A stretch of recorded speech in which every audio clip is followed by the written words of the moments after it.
Crystal. And this is Bus Asian Beauties, a supernatural commentary podcast where I, someone who has seen this show many times. And I, someone who only knows the show through social media, discuss every single episode of Supernatural from start to finish. Also, we are both Asian. Both Asian. For today's episode, we will be discussing Season 5, Episode 21, 2 Minutes to Midnight, written by Sarah Gamble, directed by Phil Segrisha. Who's our most homophobic writer? You think it's Sarah Gamble? I don't know if it's Sarah Gamble, but I feel like I've seen a lot of jokes about her being homophobic. I think... Okay.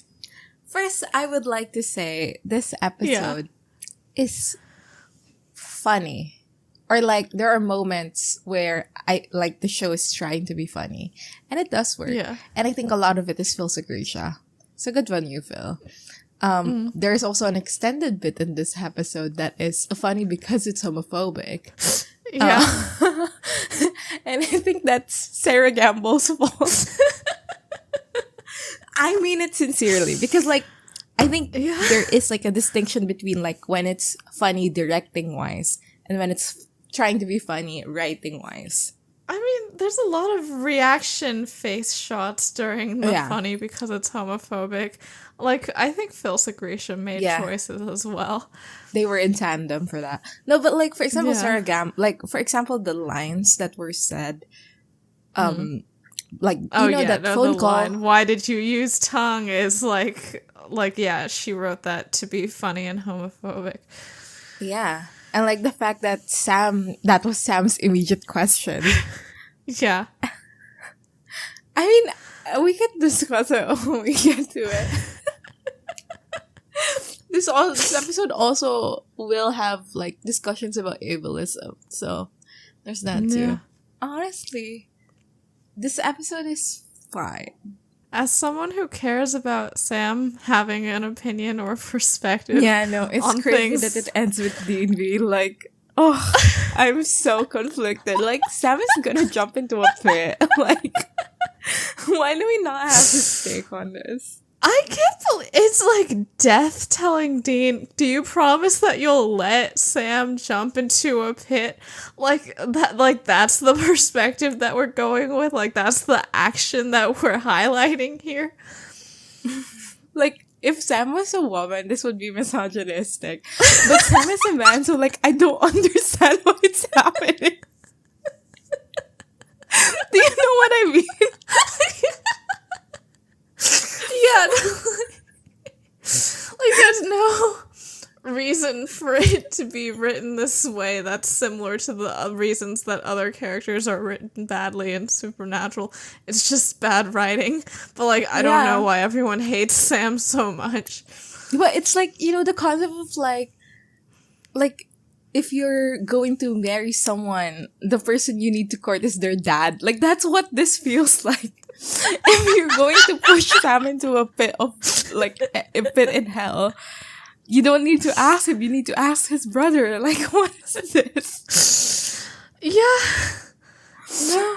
He is his brother's keeper and all of that, I suppose, even though they literally had a conversation about this, like, 3 episodes ago, where Dean was like, "I've got to trust you now, and we're equals." I guess not. Incredible things happening in the TV show Supernatural, a TV show featuring Dean Winchester. And also Bobby, who doesn't care about Sam in any way whatsoever. I don't know. Bobby's kind of funny. Bobby's kind of real for that. For not caring about Sam in any way whatsoever? I mean, I think with Bobby, we have already established that he doesn't care about Sam in any way whatsoever. Yeah, so, like, I'm like, now I can recognize that it's funny and charming and charismatic that he does it. I just feel there's gotta be a point, like a line at which, like, Bobby does care about Sam, and every time, like, he looks at the line that I've drawn in front of him and gone, "Huh? Is this it?" And he goes, "Nah," and then he walks right over it. Like, even as a person, he doesn't seem to care about Sam. Like, not even as a kid. Like, I know that, like, he's like a coworker to him, but I feel like even a coworker would care a bit more. For real. What is this? Yeah. So what did you know about this episode before you watched it? I knew that it would be in Chicago and that Death eats a pizza at some point. And of course I knew about the photograph of the Crobby kiss, and that part of the demon deal would be that Bobby could walk again. You know about the cast parts? I've seen the cast parts, but I didn't know they were in this episode.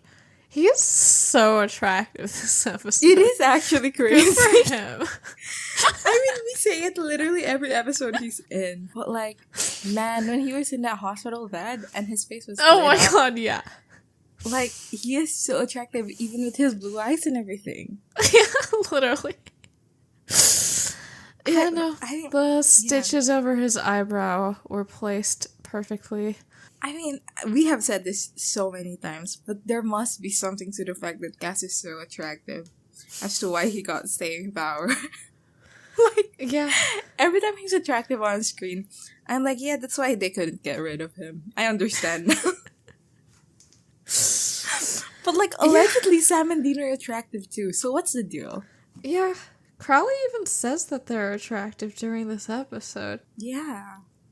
Like, what do you mean? I don't what's know. the deal? They also Like, stay in the show. No. Like, allegedly they're attractive. Mm-hmm. But like, I don't get the like, oh, so attractive kick when I see them. I don't know. I think it's their Because I'm personalities. objectifying the Angel Cas. Maybe you are objectifying the Angel Nice. Cas. You should think about that. Yeah. And what you think is nice. Nice. Okay, the dance sequence for this episode is...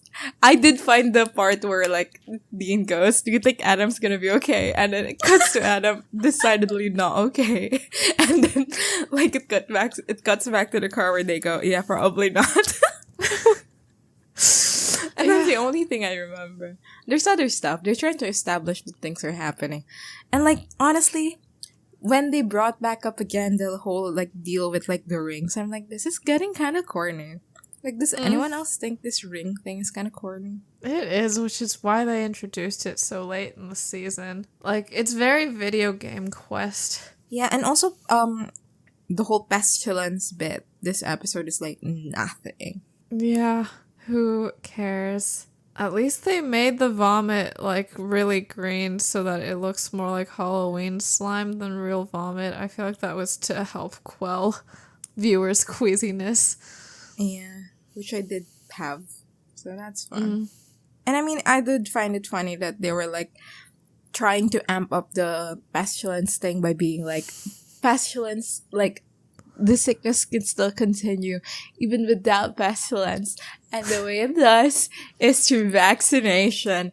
And then their solution to this is to blow up a warehouse. And it's like, They there's got also production every single line, I feel vaccine. No, all of them were in that one warehouse, Gray. I don't know what you're talking about. They were gonna do nationwide distribution today, but only from that one warehouse, like Santa. Yeah. And it's the truck is gonna go in an hour, except not. It's going now. Yeah, and then they just killed the driver who I don't even know if that person was a demon. And it was Cas who killed him. Nice. Was it? And I didn't notice who it was. Yeah, Cas like went up there, smacked him with the shotgun, smacked the thing with the shotgun. Yeah, because he's an angel with a shotgun. In fact. That has to be the title of this episode, right? I suppose so. It is the first time he holds a gun.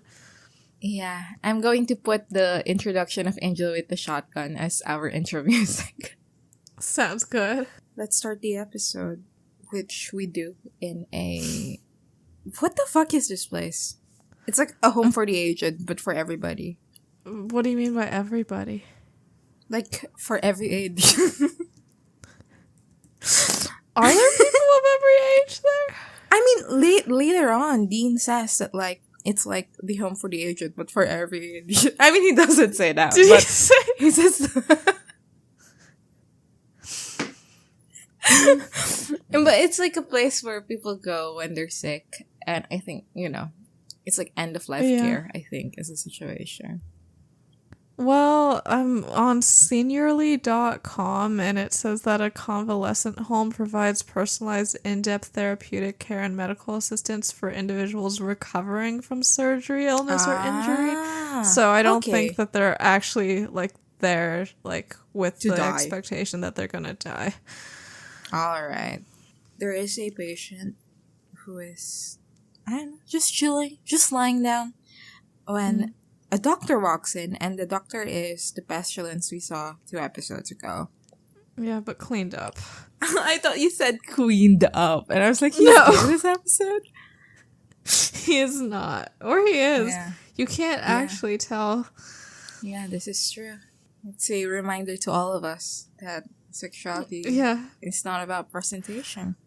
Exactly. And you shouldn't assume straight to be the default. Except that weird thing when he hugged that nurse did make him seem kind of straight and also creepy. So. Yeah. But I think gay people can also be straight and creepy. You never know. True. You never know. It's diversity. It's diverse. Well, anyway, he walks in and he like tells this lady like, oh, you're sick. What's happening? You can't sleep? And like he's extra nice and he's telling her like he's his favorite patient. Pestilence says, oh, that's because you have a combination of the common cold, dengue fever, Southeast Asia represent, and the nasty case of Japanese encephalitis. Another Asian representation. So true.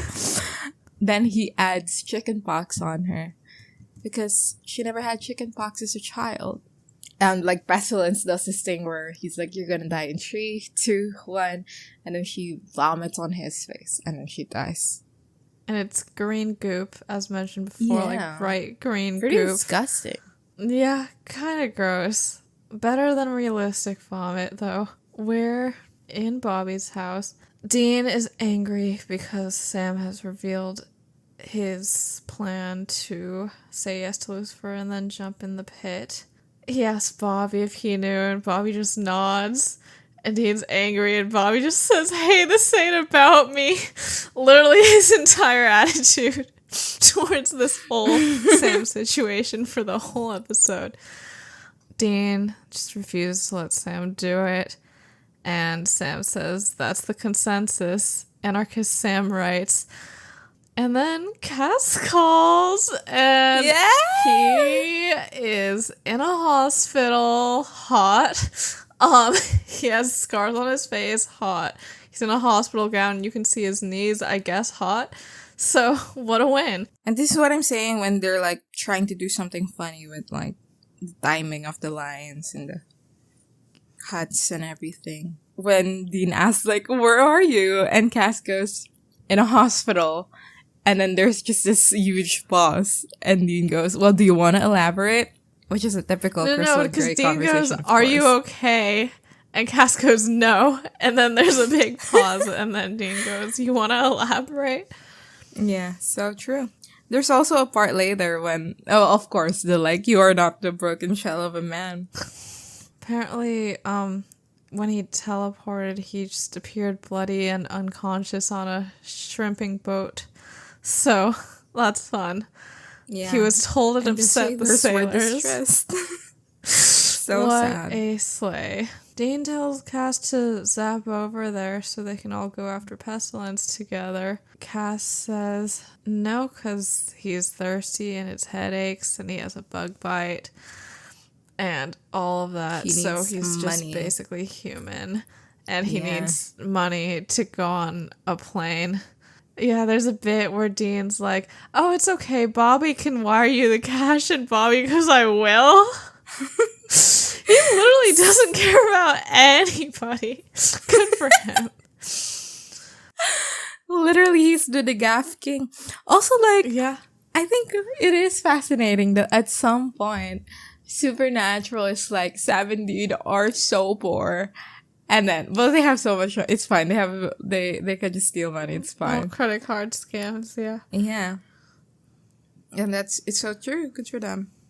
Good for them. Cas goes, Dean, wait. You said no to Michael. I owe you an apology. And Dean just says, like, it's okay. Which Yeah. I guess we did ask how Dean was gonna feel about the situation in Point of No Return later on, and it just seems like he gaff. Yeah. Yeah. Oh well. I mean, I think, like, because I think they did it well enough where it's fine because, like, of the circumstances of what's happening currently. Yeah. Like, if they did it immediately after the episode, I'll be like, man, they're just throwing this away for a while. But I think they have spaced it out enough that, like, yeah, it's fine. And I think this episode did have a tendency to, when there's something emotional happening, to just shrug it off or attempt to, at least. Like, with Bobby and, for a second, I forgot Crowley's name and I was gonna say Bobby and Crobby. This is how every time when people talk about One Direction, I first think Larry and then I have to separate out the names into who those guys actually are. Literally. Well, yeah, but like later in the scene where Crowley gives Bobby his ability to walk back, and like Crowley tries to shrug it off like immediately. And I don't know, like this episode, I think it works for this episode, that kind of attitude, just because of the everything that's happening. Yeah, and as 11th Bobby hour said vibe. to Cas later, like, get it together. So, yeah. Indeed. So Cass's apology is, you are not the burnt and broken shell of a man that I believed you to be.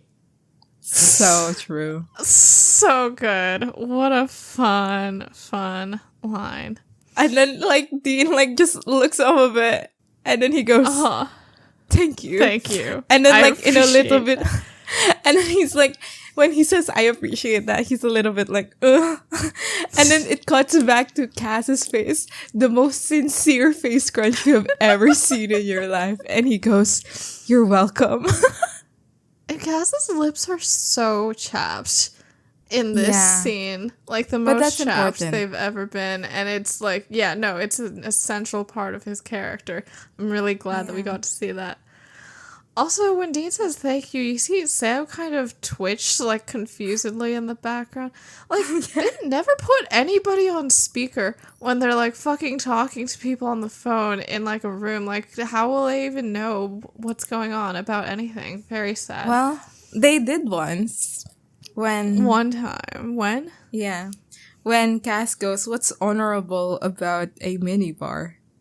And Dean goes, everything. And Cass did not expect it, and he goes, smile. And he goes, hello, Dean. Yeah. And I do remember that. Maybe Destiel's a little bit real. I'm going to reblog on our Tumblr the fucking good luck babe AMV that I think if you care about Destiel, you would have seen it by now. But it's going around. It's making its rounds. It's so good. Oh, also, I forgot to mention that when Cass says that he's human, Dean says sorry and, like, in a sincere manner. In sincere way, yeah. Yeah, and that was nice because I feel like I was bracing myself for a useless baby in a trench coat type comment instead.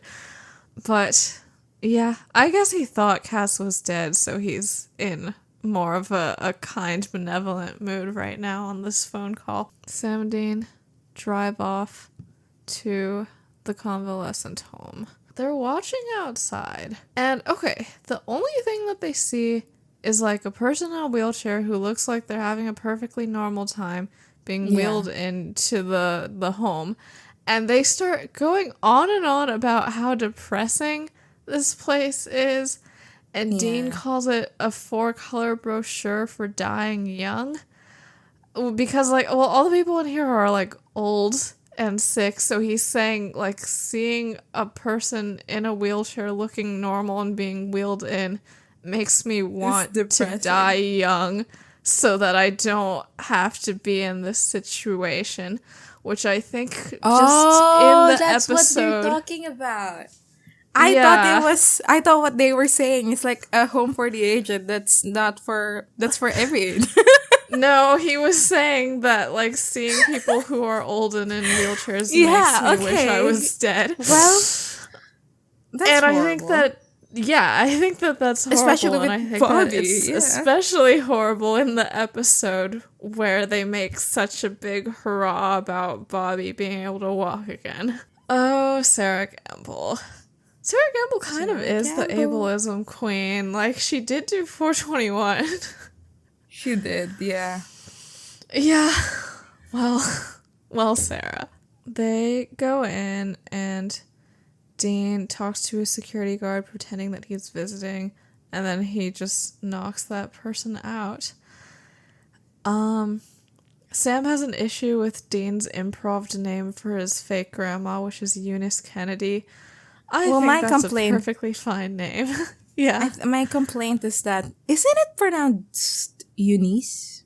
Or no? I'm sure there's multiple pronunciations, but I feel like I've usually heard it as Eunice. Really? I thought when Sam was gonna go in there and berate Dean, he was gonna berate him about the pronunciation. And so true, Sam would do that. He would. So they're going around to find Pestilence. Yeah. And as they're like looking around, they see this person who goes out of the room and then like is walking around, and the entire time there's like a glare or a flare or whatever that's called on the person's head. Yeah. And they're like, that's him probably. We cut back to Celeste's room and we like start again the sequence from the teaser portion of the episode. And like Sam and Dean just start going around the building. And I do think it is pretty funny that like they just have shotguns. Like out and about. I mean, do you think the salt rounds... are they using salt rounds right now? They are, right? I'm not sure. Because we don't see them shoot. No, I don't think so. But like... Yeah, so we'll never let's assume know. they're using salt rounds. You can't use salt rounds in like normal bullets. In guns that you can conceal and carry. Because I feel like walking around with shotguns is like, what are we doing? Can't you put that bullet in a smaller gun? As they're walking by, a nurse who is a demon notices them. And she goes to the room where Pestilence is in, where he just got vomited on, and he's now wiping the vomit away. And she tells him, like, the Winchesters are here, we need to go. And Pestilence is like, we're not going. Why are we going? But the nurse says, well, they have a thing where they, like, really do some damage on some horsemen. But Pestilence says that we can just fucking kill them or whatever. And the nurse says, no, we can't, because Lucifer said. But Pestilence is like mad about Lucifer. And like that's a running thing with like Pestilence and Death later, where they're like pissed that Lucifer is controlling them. Why does he want the nurse to hug him? Like, what was that for? No, he's just being creepy. Okay, yeah, he's just being creepy. She's and like young and pretty and things, so... No, I think it's like continuing the whole thing with how he was like, oh, you're my favorite patient, to the patient, and he was like holding her hand comfortingly. And then he kills her.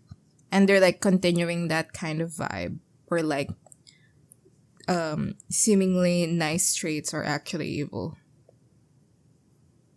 I guess. I don't know. I feel like, but he like tells her to hug him. Yeah. Which like feel like, I don't know. That's not like really showing affection. It's more demanding affection, which doesn't seem in line with like what he was doing earlier. You know what I mean? I think it's like, I think the vibe is more of like he's allegedly trying to comfort her because she's in distress because he caused her to He be in yelled. distress. Yeah. Yeah. Yeah. So it's like, okay. oh, I yelled at you. I'm so sorry. Come here. Yeah, yeah. And also, like, he's covered in vomit, and she has to Yeah. hug him while he's all vomity. Yeah. Oh, yeah. So the doctor, so Pestilence, like, twists his ring. And everybody outside starts, like, vomiting and dying and all that. So, like, all of these people are civilians? Yeah. Damn. Sam and Dean also, like, start getting affected. And I think it's, like, a circumference thing where they pass by a certain circle of influence and then they start coughing and, like, getting dizzy. They, like, end up in the room with Pestilence. Pestilence delivers a speech while they're writhing on the floor. And there's a bit where he's, like, listing the diseases that they have. And he says, you guys have scarlet fever, meningitis, and syphilis. And then, like, Sam and Dean kind of stop wriggling for a bit to look up as, like, a comedic punchline. Which I was like, that's a bit absurd, this situation. But all right. Yeah. So Pestilence, like, his speech is about how disease is actually not disgusting. It's people who are disgusting. Disease is great. And, like, you know, etc. There's, like, a bit, too, where he talks about how, like, I don't understand why God loves you all humans who are so messy and pathetic and ridiculous and blah, blah, blah. And, like, I don't know. Like, it made me question, like, why is Supernatural constantly trying to do the thing where, like, and people are actually, like, worth it? And then, because, like, the argument here is that, like, they're not, and then the proof would later be that they are. You know what I mean? Like, it's always something that they bring up in Supernatural. And so, I don't know. Now that they have put it in a way where it's like God poured all of his love into something like this, I was like, is there like an existing religious leaning conversation about this? Like, is that that what they're trying to target? Why are they so passionate about arguing this thing that nobody that I'm aware of disagrees with? Yeah, like, who is this spooked horse that you were trying to comfort with all of this? Like, well, people, it's fine that God loves us. We deserve it. Like, who the fuck it's specifically, like, I know we're really icky because we can get sick, but it's fine that God loves us because we deserve it. Like, I don't know, like, because it did make me think, like, is there a person who is, like, this is a very powerful thing for them to hear? And it's, I'm sure, like, there's somehow religious based. I mean, I'm sure there's somebody. They keep on trying to do it. I don't know. I don't know. The idea of original sin, is that what they're trying to address? I think it's what the kids call Catholic guilt nowadays. Yeah, I think that is what it is. I feel like that's unfairly given to us. Like, I feel like other people who are Christian but not Catholic are also experiencing different neuroses about guilt. Probably.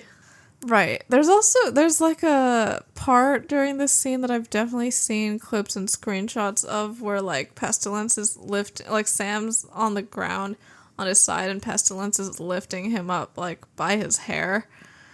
Like, I feel like I've definitely seen people horny post or, like, Sam Wump post using such screenshots. Yeah.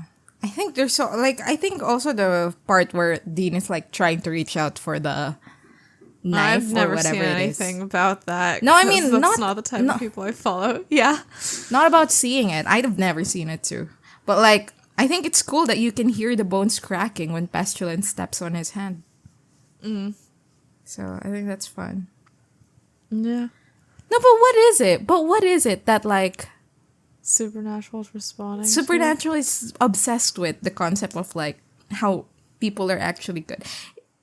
And, like, I know that's like a debate that people have. No, I don't think they're saying that people are actually good, but like deserving of something, whatever.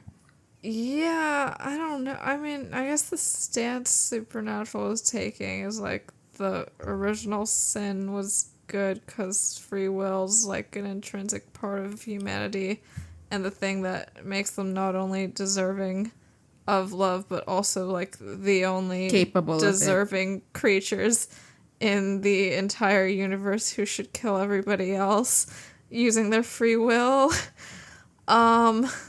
Yeah. I mean, it Yeah, is I the Fate don't- and Free Will show, so I guess they're going to Yeah. have thoughts about the original sin. Yeah, though really, I don't think. Well, Eve isn't. I mean, Eve is in this show, but like in a weird Not way. in a, yeah. And Adam And is in this show too. Adam's in the And show in a also, very like, weird in a way. weird way too.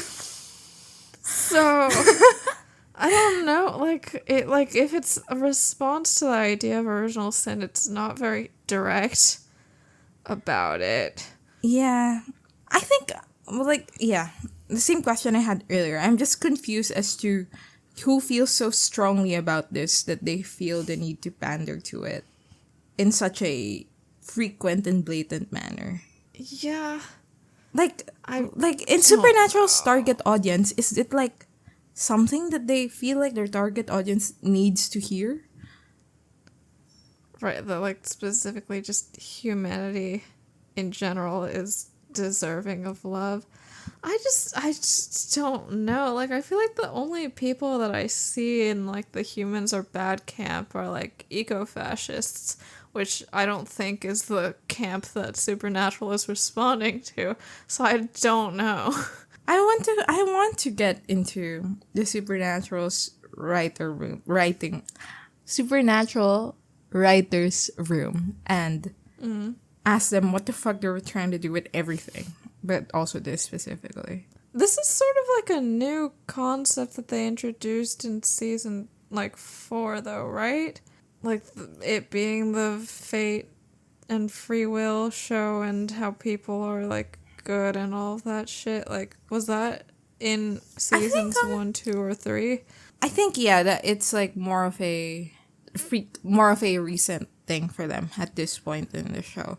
Although I do think the whole like people are the superior race for something or other Yes. it has been a constant. That's the backbone of the show. But Yeah. So I think, okay, they wanted to make their silly little monster hunting show, and then they brought in the angels, and they were like, but they're still a way monsters to and we have progress. yeah. Yeah, the whole humans are the superior race, and it's good that they're killing all the monsters in earlier seasons. Is to like be like, oh, but like here's like an actually like greater like group of people, the angels, and they think that humans suck. So now it's like we're being bullied. Fair so game, now when we yeah. say that like humans are good and deserve things and should kill other things, it's like we're the underdogs now. So now it's cool and good that we did all the things earlier. In No, that earlier actually seasons. makes sense. I was trying to look at it as like an individual message. But you're right that like it's a supporting argument is what they're doing. They're trying to support the arguments that the show has already made. Yeah. Yeah. Okay. Got it. Well, what a show that is not very good. Pestilence does his speech and then he ends it, I do think in a quite fun way, where he goes, now, on a scale of 1 to 10, how's your pain? But then Cass busts open the door and he's standing there and he looks like an action figure. And Yes. Dean is like, oh my god, it's you. And Pestilence asks, how did you get here? And Cass goes, I took a bus. I took a bus. Yeah. But before What he can a go sight. and be the most action hero of all time, he goes into heat. And he Is falls that on the just floor. a bit now? I think so. I think it's Alright. funny. Yeah. To our audience, do you think we should continue with the Cass goes to hit? I cannot even pronounce it together. Should we continue with the bit of Cass going into heat every time he falls on the floor? And the way to inform us is to send us asks that say, I think Cas should go into heat, and then we post it with no context. Okay, But yeah. And you can't send it anonymously. You have to send it with your government name, aka your Tumblr account. So good luck, everyone. This is how we vote. This is how we practice democracy. Anyway, Pestilence does a whole wow Cas TL.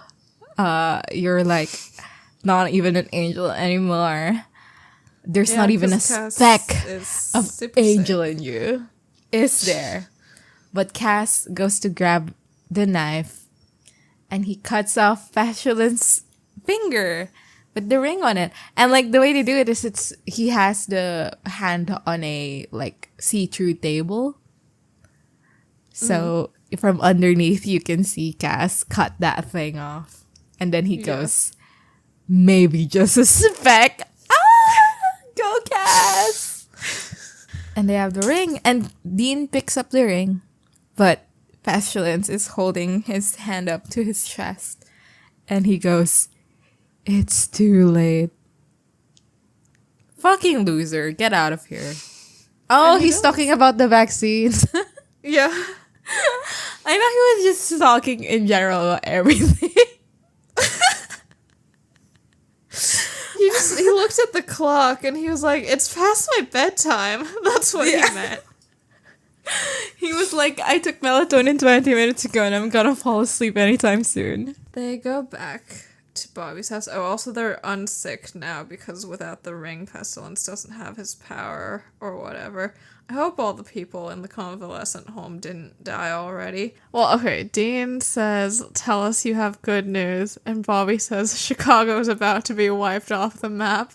Nice. If I knew something about sports, I could probably say, yeah, good news for other city, but I don't know anything about sports. Someone who does, just fill in that joke for me. And Cas says, I don't understand your definition of good news. Love him. Yeah. And but this is like the iconic scene where he's like in the background. Like he's resting. Yeah, he's resting his head on his arm. Like his fist and like, or whatever, yeah. And there's a bit where like when he says, after he says that, Dean like raises his head onto like the frame and he rolls his eyes. Pretty fun. I'm so glad, like, Death finally heard all of our complaints about, like, why are they always in small towns trying to kill people when they could kill people in cities. Thank you, Death. Is this what Chicago looks like? It looks like fuck-ass nowhere. It looks like everywhere else. Yeah, they didn't really show, like, a building that was tall in this episode. Yeah. Chicago has buildings that are tall. Nice. Have you been? No. Well, then you could be lying for all I know. Maybe this is a part of Chicago that you've never seen in your exploration of Chicago via the TV show The Bear. Chicago has the Sears Tower, which is a tall building. And I know this from the musical Illinois, where one of the characters commits suicide off of it.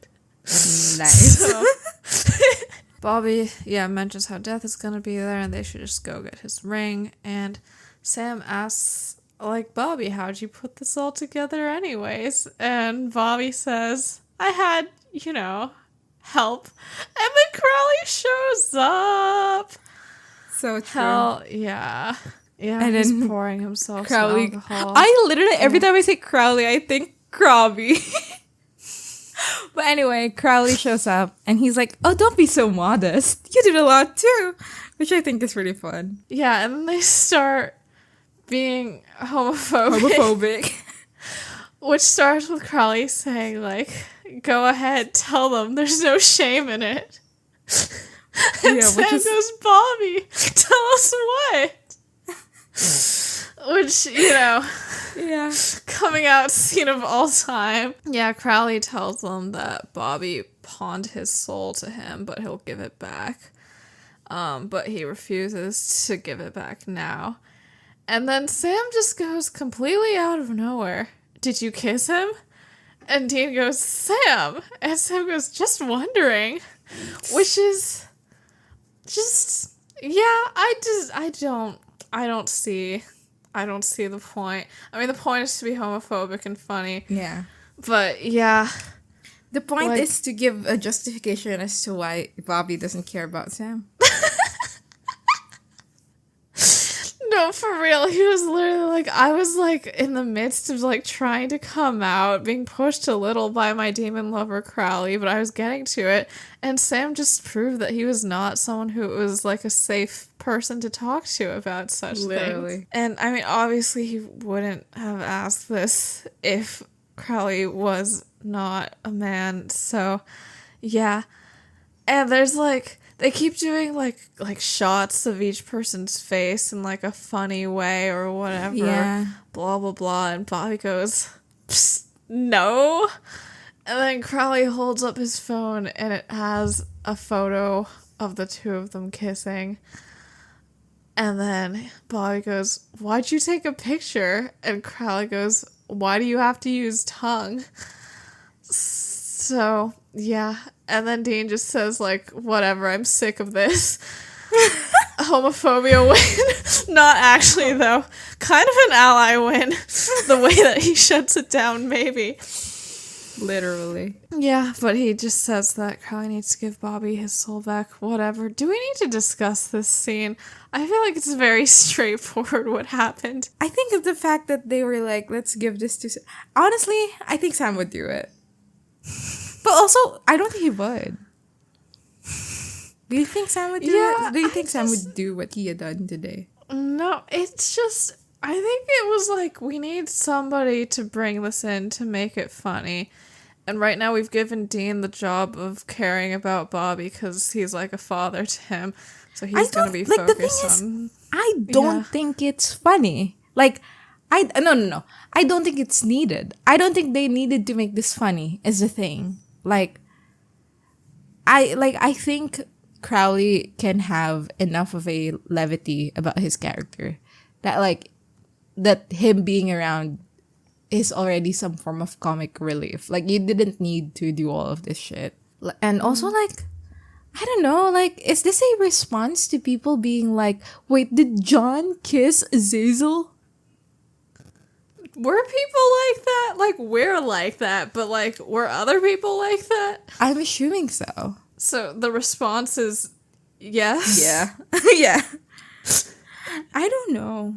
Maybe they were like, oh, John and Azazel kissing is gay. But if Bobby kissed Crowley and then we made a whole point about how this is like something he's embarrassed about, then it's less gay. Mm-hmm. Honestly, it's more gay. Yeah. I don't know. And this is the second, like, Crowley doing a deal where he kisses a man and the man's like, ew about it. And yeah, like, I feel like that. Yeah, and they also made it funny the last time with Cass's whole got him thing. And the thing is, like, if this was any other demon who's a man, they wouldn't do this. But because they have already been trying to be homophobic with Crowley. Yeah. So yeah, I think this one, well, one, obviously it's homophobic. And two, I have been going back and forth on whether we should consider the way they have written Crowley as a character as homophobic. And what we have established is that sometimes it's a case-to-case basis, right? Like, not every gay thing he does is homophobic.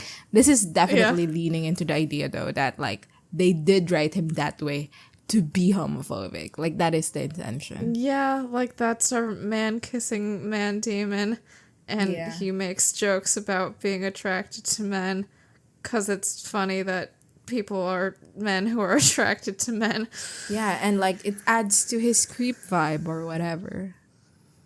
Or, like, to the levity of his character.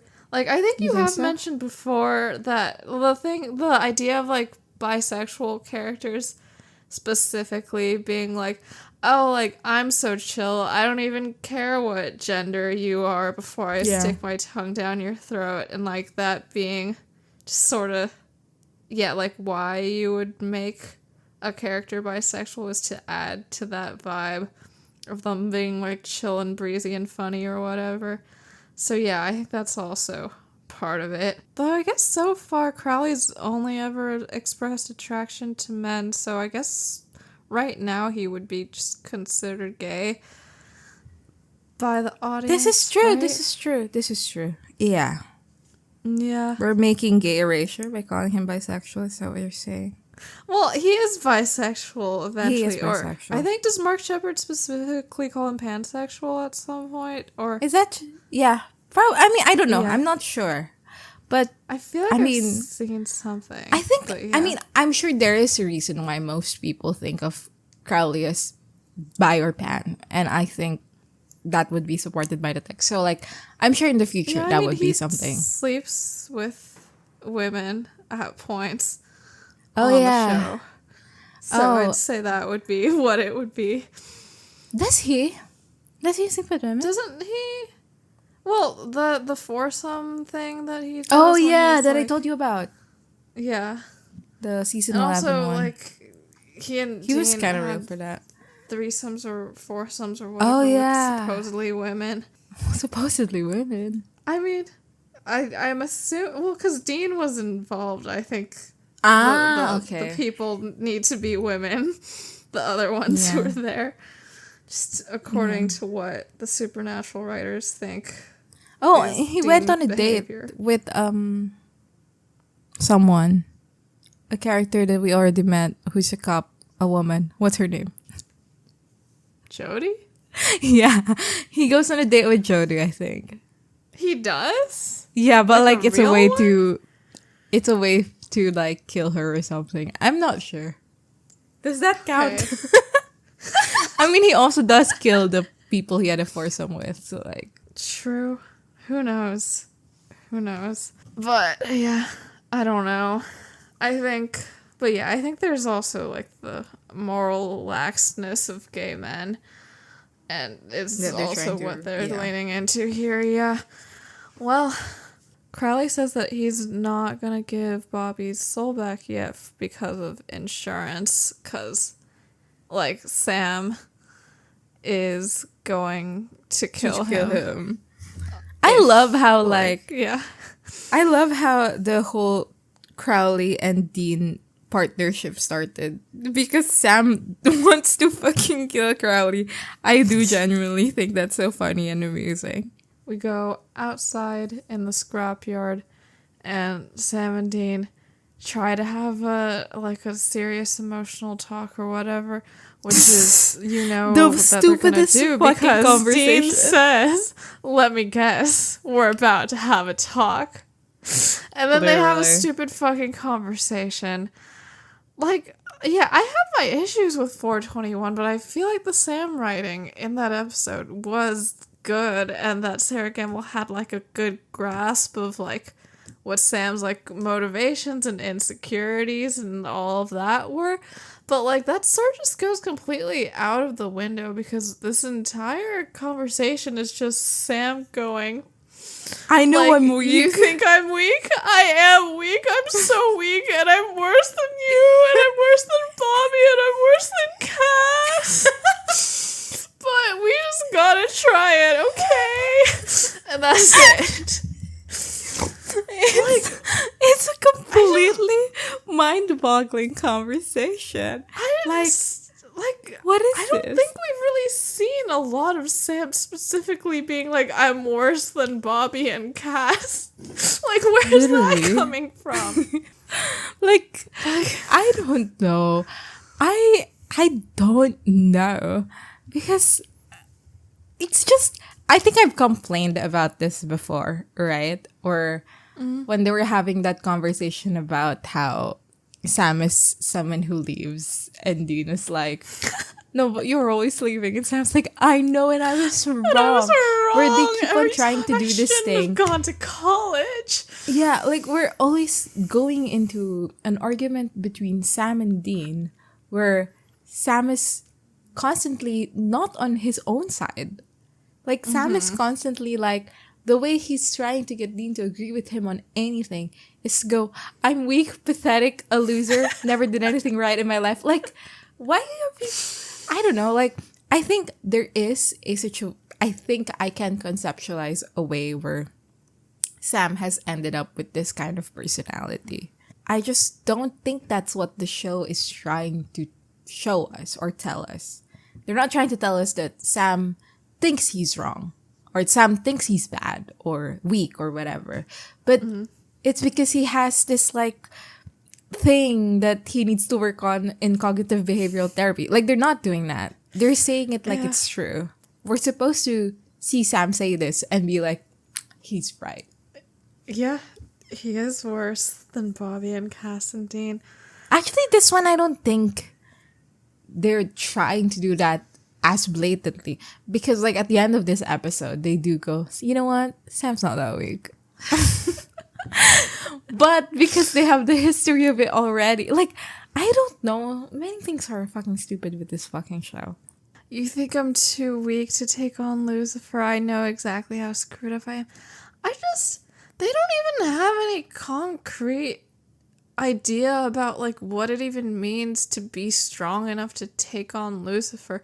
Like, he had one brief conversation with Bobby where Bobby was just like, well, I didn't want to stab Dean, so I, like, squinted my eyes really hard until I took back control. Like, I don't know, they keep talking about how Sam's, like, self-righteous and angry, and all that means that, like, he can't assert control over Lucifer, but, like, why is that? Like, why are those traits that would make it hard for him to assert control over Lucifer when we don't even know the mechanisms by which someone would assert control over Lucifer?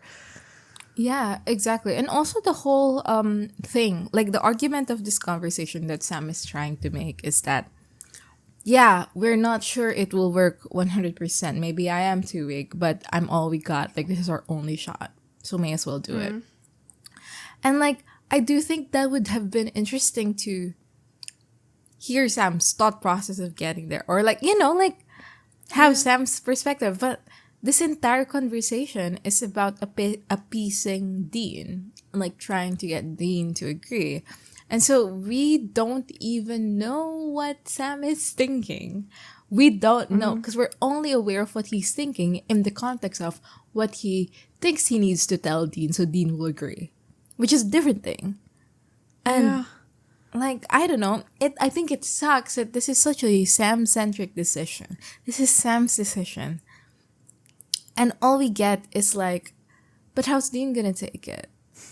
And all we get from Sam, the person who's gonna make the decision, is, but how do I get to Dean? How do I get Dean to agree that I make this decision? It's stupid as fuck. It's pretty stupid as fuck. He's a character too. He's a character too, you guys. Sam too is in this show. And I still don't know why they can't just push Nick in. Like, they still haven't explained to me why it needs to be Sam jumping in. Like, they can literally just push that guy in. Yeah, I don't get it. Here's what you do. You lock Lucifer in a room. Which is, I think, my entire solution to this apocalypse is to lock Lucifer in a room. But if apparently Nick needs to drink a lot of demon blood to get by, lock Lucifer in a room, just like you did with Sam in the past, deprive him of demon blood, which you have already done to Sam in the past. Yeah. And then toss him in the pit. Like, I don't know, man. It's not like you care about this guy. Yeah, if Nick was, like, their best friend that they just let go, like, maybe I'd understand a little bit more, but he's not. And just as Sam is getting into his feelings, Crowley comes in, and he's like, okay, are we done? Yeah, and he's gonna rip for that. Scene. He was correct to do such a thing. He shows a newspaper to Sam, and Sam's like, Nevaeus Pharmaceuticals is rushing delivery of its own swine flu vaccine to stem the tide of the and then he's like, what the fuck is this? What's it mean? What are we gonna do with this? Like I just are you stupid as fuck? Like, Sam's like the lore, like the fact-knowing guy. Like, he's the guy who knows, like, tidbits. Like, he should know this. It's because they wanted Crowley to call Brady Sam's demon lover. Yeah, he wanted Crowley to make they wanted Crowley to make two specific comments, which are, first, you two are lucky you have your looks, aka I'm gay, and secondly, Sam, you're gay, by saying you're demon lover Brady. Yeah. Yeah. They don't even have their looks. They're not even that good looking. Yeah, they're literally not even that good looking. And also, Brady is stupid. Crowley's demon lover. Brady worked here, so now they're going to get stuff out, and the vaccine's real bad, and it's gonna kill everyone, and it's a conspiracy. The whole point is that now Crowley is gonna go with Dean to Chicago to meet Death. And Cass, Bobby, and Sam are gonna go to wherever the fuck it is that there's a thing with the vaccines and gotta stop those vaccines. But before we get into all of that, there is a scene where we meet Beth. Yes. I completely forgot his name for like a solid second. Slay. Well, And the soundtrack is so good. Yeah. Yeah. It is good. It is good. And it is iconic for a reason. And I think we've said multiple times in the past that like Supernatural does its music cues very well. It's like a thing about the show. People remember the music cues. And this one is no exception. And in fact, I think is the main thing people remember. Yeah. I mean, everybody knows it, right? It's Death playing. There's like a slow motion of Death getting out of his black car, right? And as he's walking, a man on his phone, like bumps into his shoulder. Death like looks over his shoulder and brushes it a bit.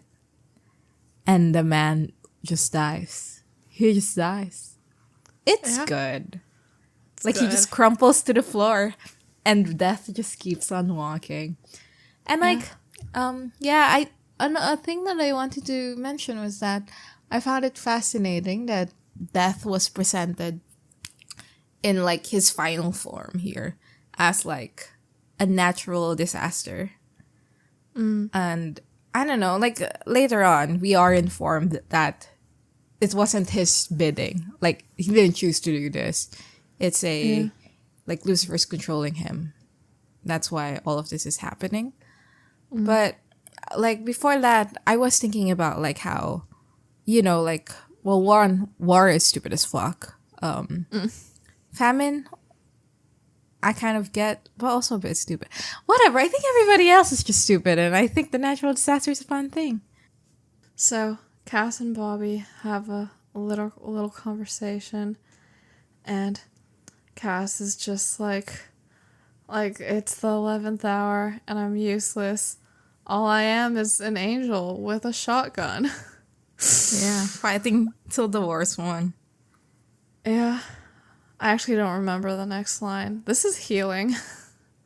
It's like heaven won't take me back or something. I don't care if heaven won't take me back. Cool. Well, these are all true about Castiel. Yeah.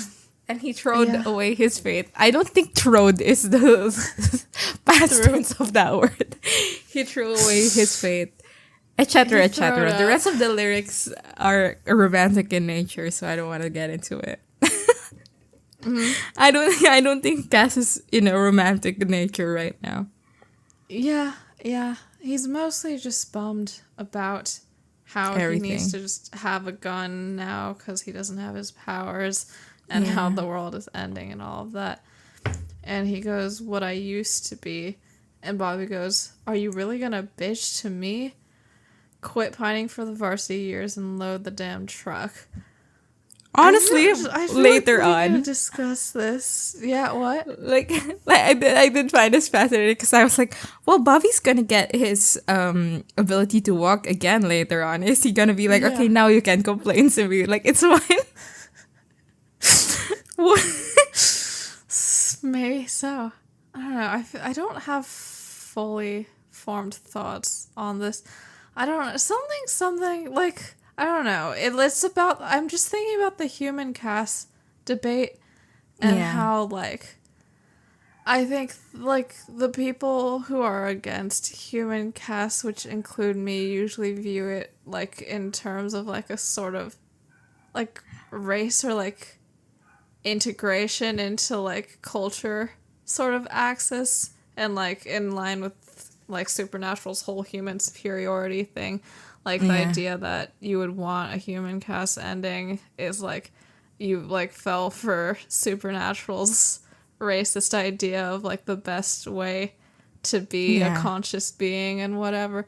But then I think a lot of people who get upset at people who don't like human cast is because there's also like, I guess, like explicit parallels in the show between like disability in people and like cast being a human. And I don't know, that's interesting to me, but I don't know where to go with that. I think an interesting thing that they do in this episode specifically, but also with like just Cas in general later on, is when he is a depowered angel, he does refer to himself as like basically human. And I don't know, like I think with the Cas, God, remember when this was like such a pervasive fucking argument all the time in SB and Tumblr.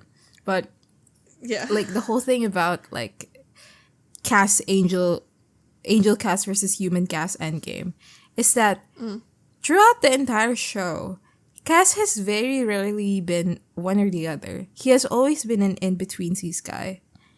And like, I don't know, like I think that's his charm, right?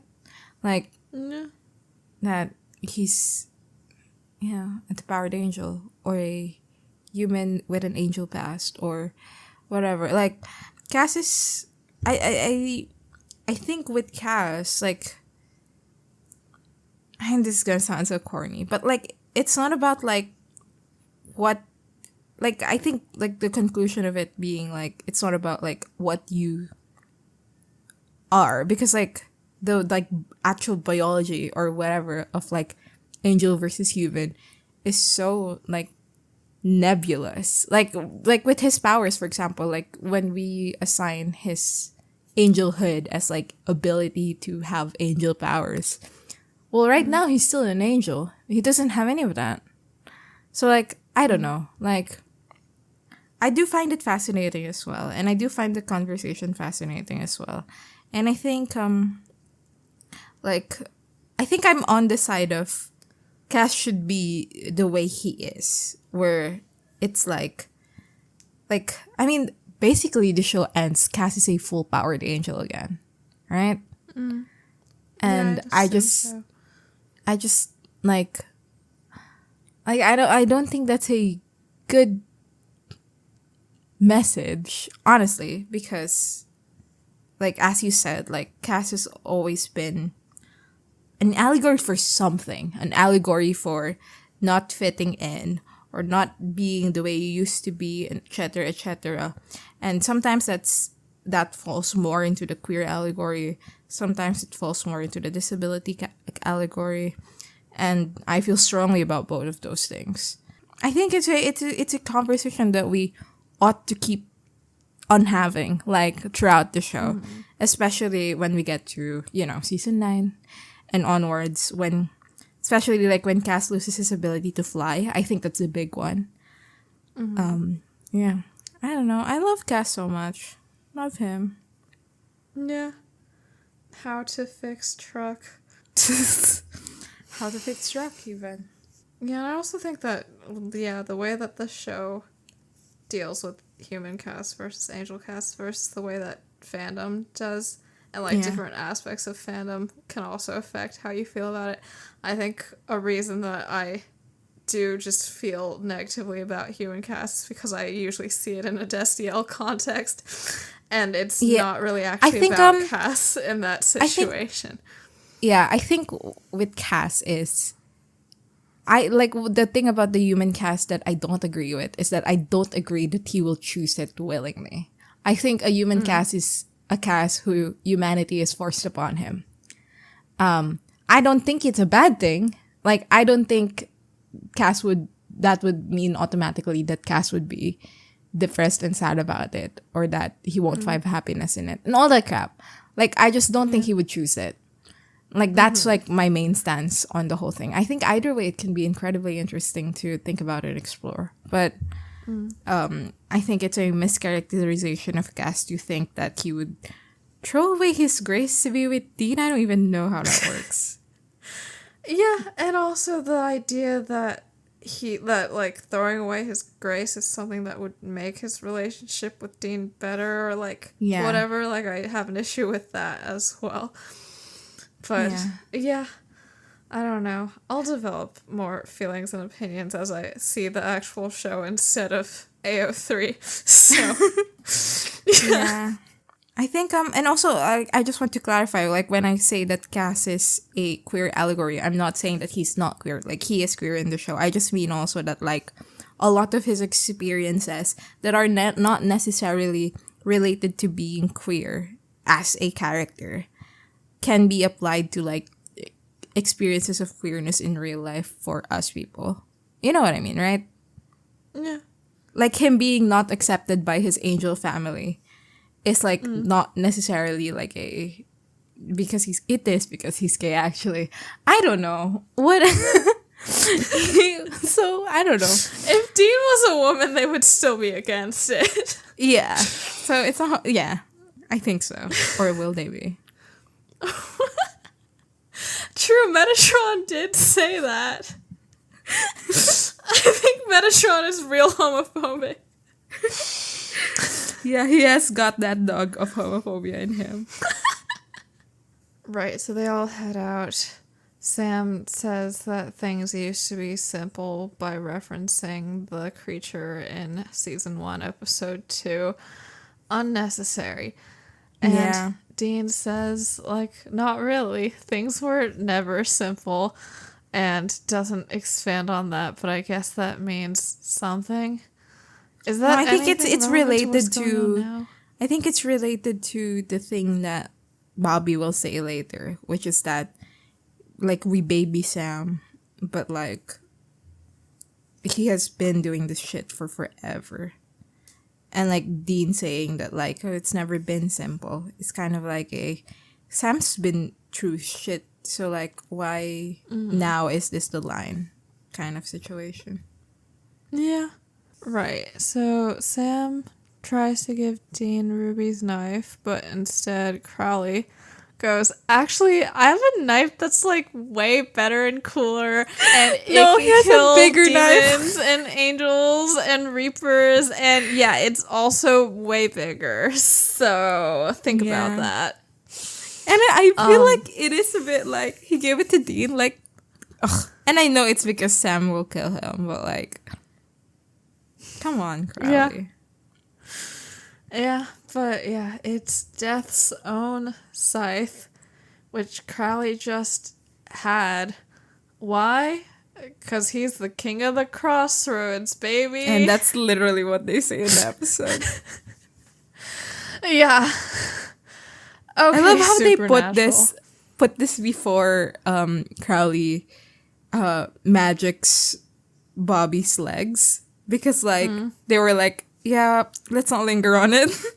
Like, let's put something that's a bigger deal after. Yeah. I learned how to pronounce Deus Ex Machina, and then I forgot. Is that It's how you Deus. say it? Deus It's Ex what? Machina. Deus. I don't know. I Deus think it's Deus Machina? Ex Machina. I don't know. Okay. Deus Ex Machina. One of those It's a Deus things. Ex Machina. You can pronounce anything however you want it. You literally have a podcast with me. And I just called it podcast, like, right before. So it's fine. We call it a pausecast because you pause it and go, I don't want to listen to this anymore, and then you unfollow us. But yeah, so yeah, the next scene is Crowley being like, Bobby, are you just gonna sit there? Wink, wink. Bobby, hey, Yeah. I added He starts a clause singing to the our beginning deal. of Company. Yeah. Someone to not sit in your chair, I suppose. And I don't know how Bobby's sleep is. Yeah. So, yeah, he says that he added a sub clause to their deal because he's really, really nice. So now Bobby can walk again. And they like, it's all like slow-mo, like zoom in on like his feet, but like he has shoes on. But like, yeah, like about him like being able to move his toes and then he can step out of the wheelchair and it's like, whoa. Whoa. And, Whoa. Sam's, I think they focus a lot on like Sam's reaction. Do you think that's true? I don't remember. I felt that so. way when I was watching the episode. I was like, wonder. Maybe I think it's maybe like Sam realizing that Crowley could be an it's okay like underside. ally. Yeah. Yeah. Anyway, they did, and like Bobby's really grateful, and but Crowley's like, can we just get it on with? And Bobby whispers thank you, like as Crowley leaves. Okay. What I feel about this scene is that okay. The thing about like a lot of portrayals of disability in media is that they are all of a similar caliber. And especially in like media that is not okay. No, actually, even in media that is about disability, it feels like so many of them still fall on this kind of trope. But especially in ones where it's not the point of the show, like here in Supernatural, like Bobby's a side character. He has this arc, but they're not making it as central to the season, for example. But in a lot of stuff with regards to disability, the perspective is always like the person really wants the disability gone, or like what if the disability was magically removed, or what if the like always like that.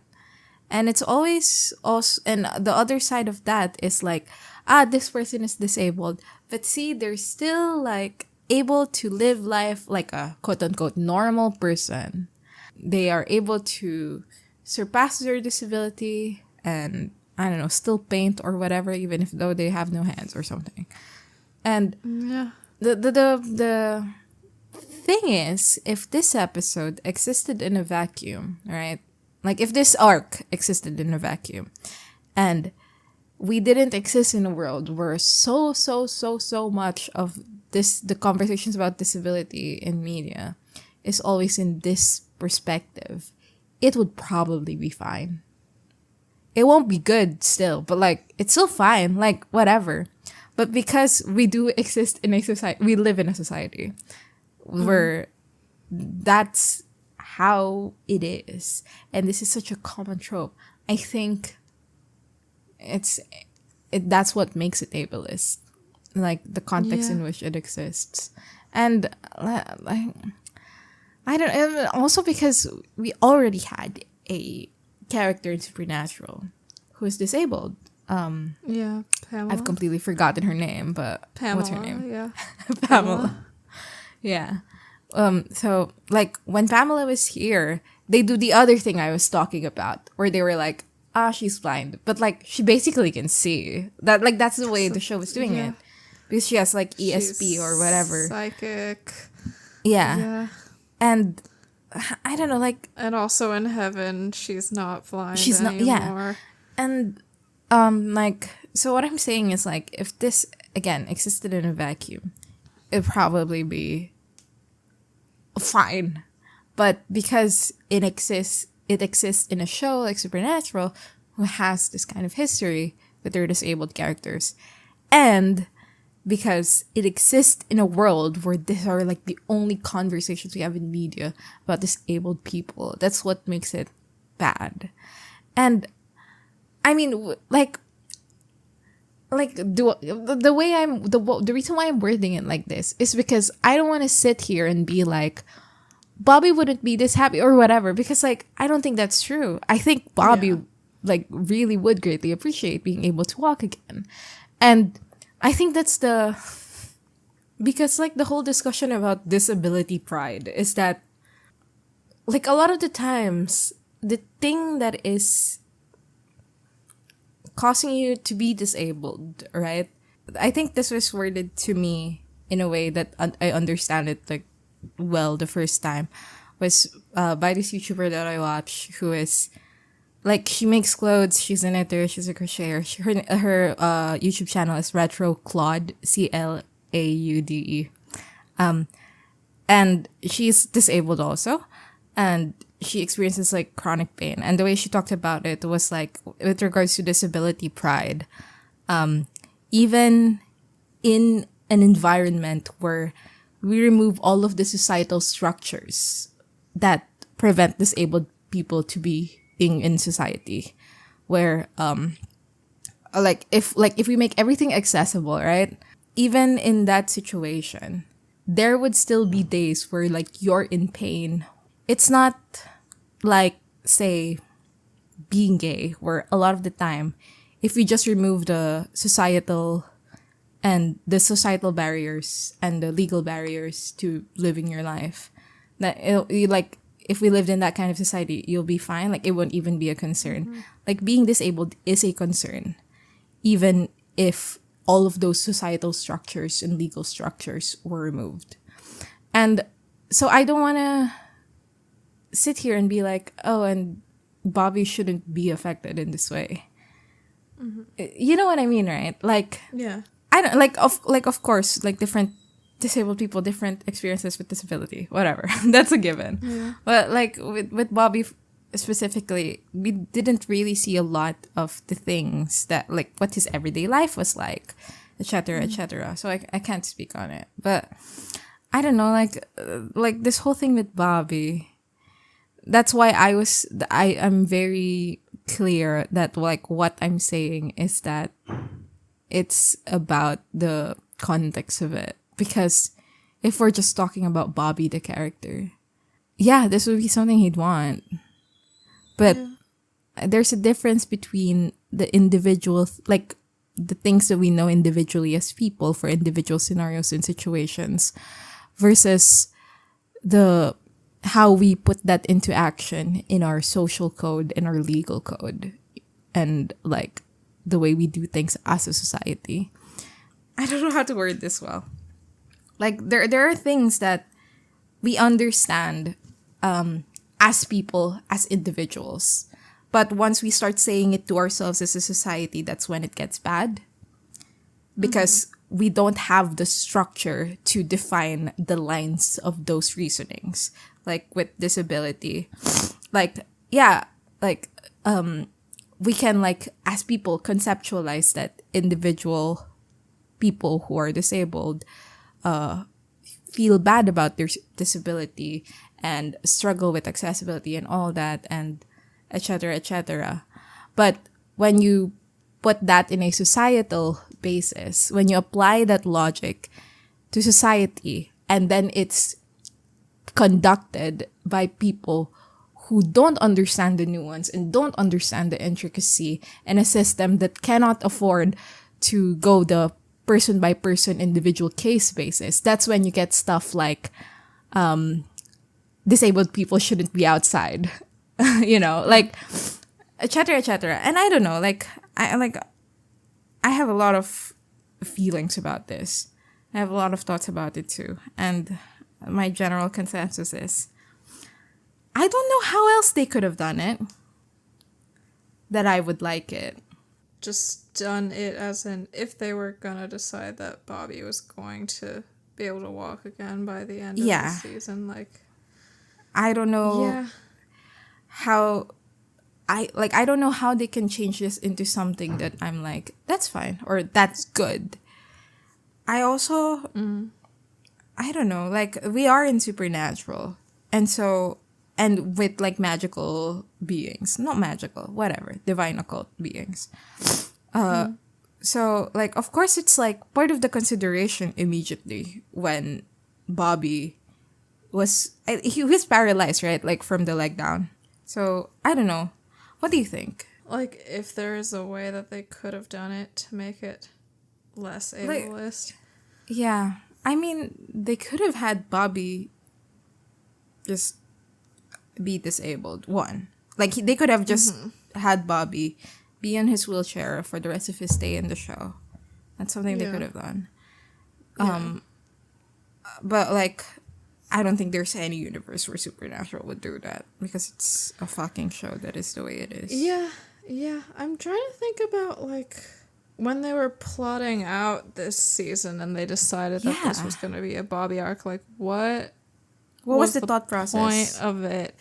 And I hope this isn't the case, but it kind of, like, if I think about it, just seems like we need him to be suicidal in order to, like, have the themes about Sam and Dean also being suicidal and wanting to sacrifice themselves this season. What's the reason he would be suicidal? Yeah, you're right. That is what they're doing. Yeah. Well, that sucks. So, yeah. Right, because, like, the only times he's talked to, like, that his disability really comes up is, like, the times when he goes, like, I feel I'm useless because suicidal. there's an Yeah. apocalypse on and I can't fight and I want to kill myself.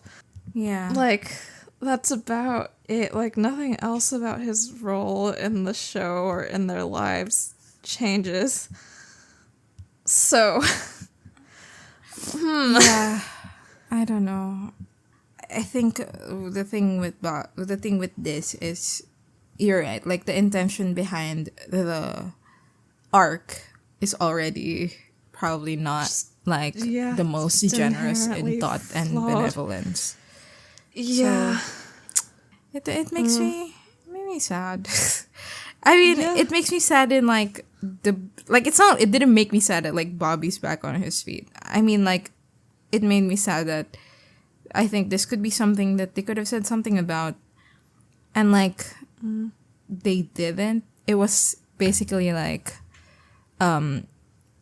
yeah, Bobby was on a wheelchair, and then he was suicidal, and then he's out of the wheelchair, and like, I cannot even think of something that happens in the future season that will be influenced by this or like call back to this, or you know what I mean, like this Bobby's personality change, or does he learn something from this that we can see on the screen as a character?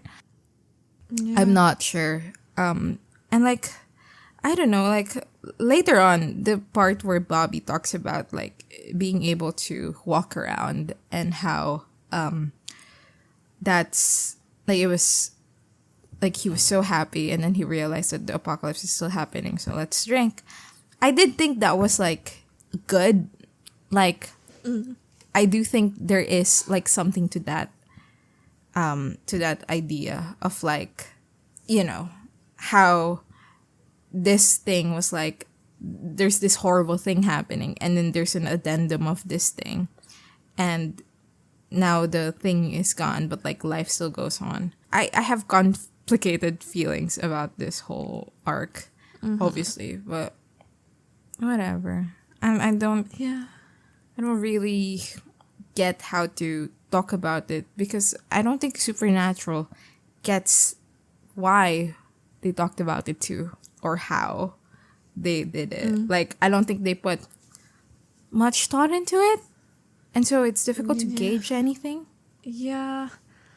I don't know, I think the scene between him and Cass points to some kind of thinking happening at some point.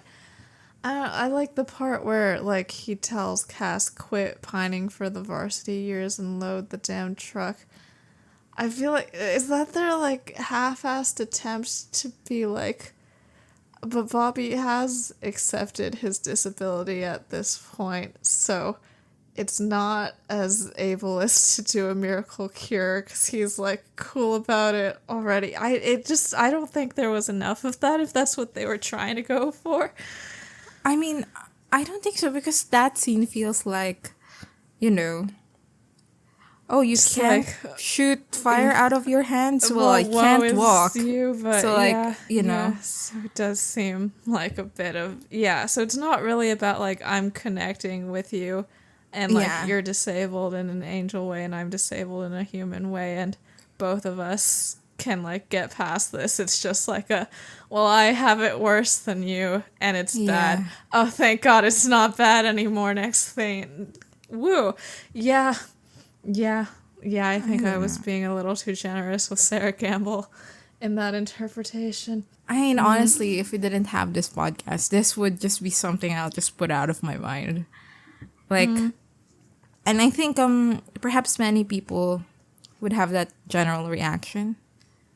Like, okay, like I have a different reason for why I would put it out of my mind. It's more of like, I don't want to think about it. Let's get it over with. But like, I think for like somebody who doesn't really have that many like personal emotional investment in thinking about this stuff, like I think the instinct is to just go, okay, well, he can walk now, and that's it.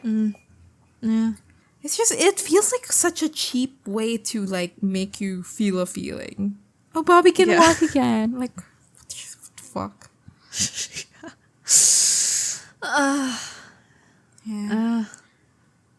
I think that's it. I don't want to talk about it more. Yeah, let's move on.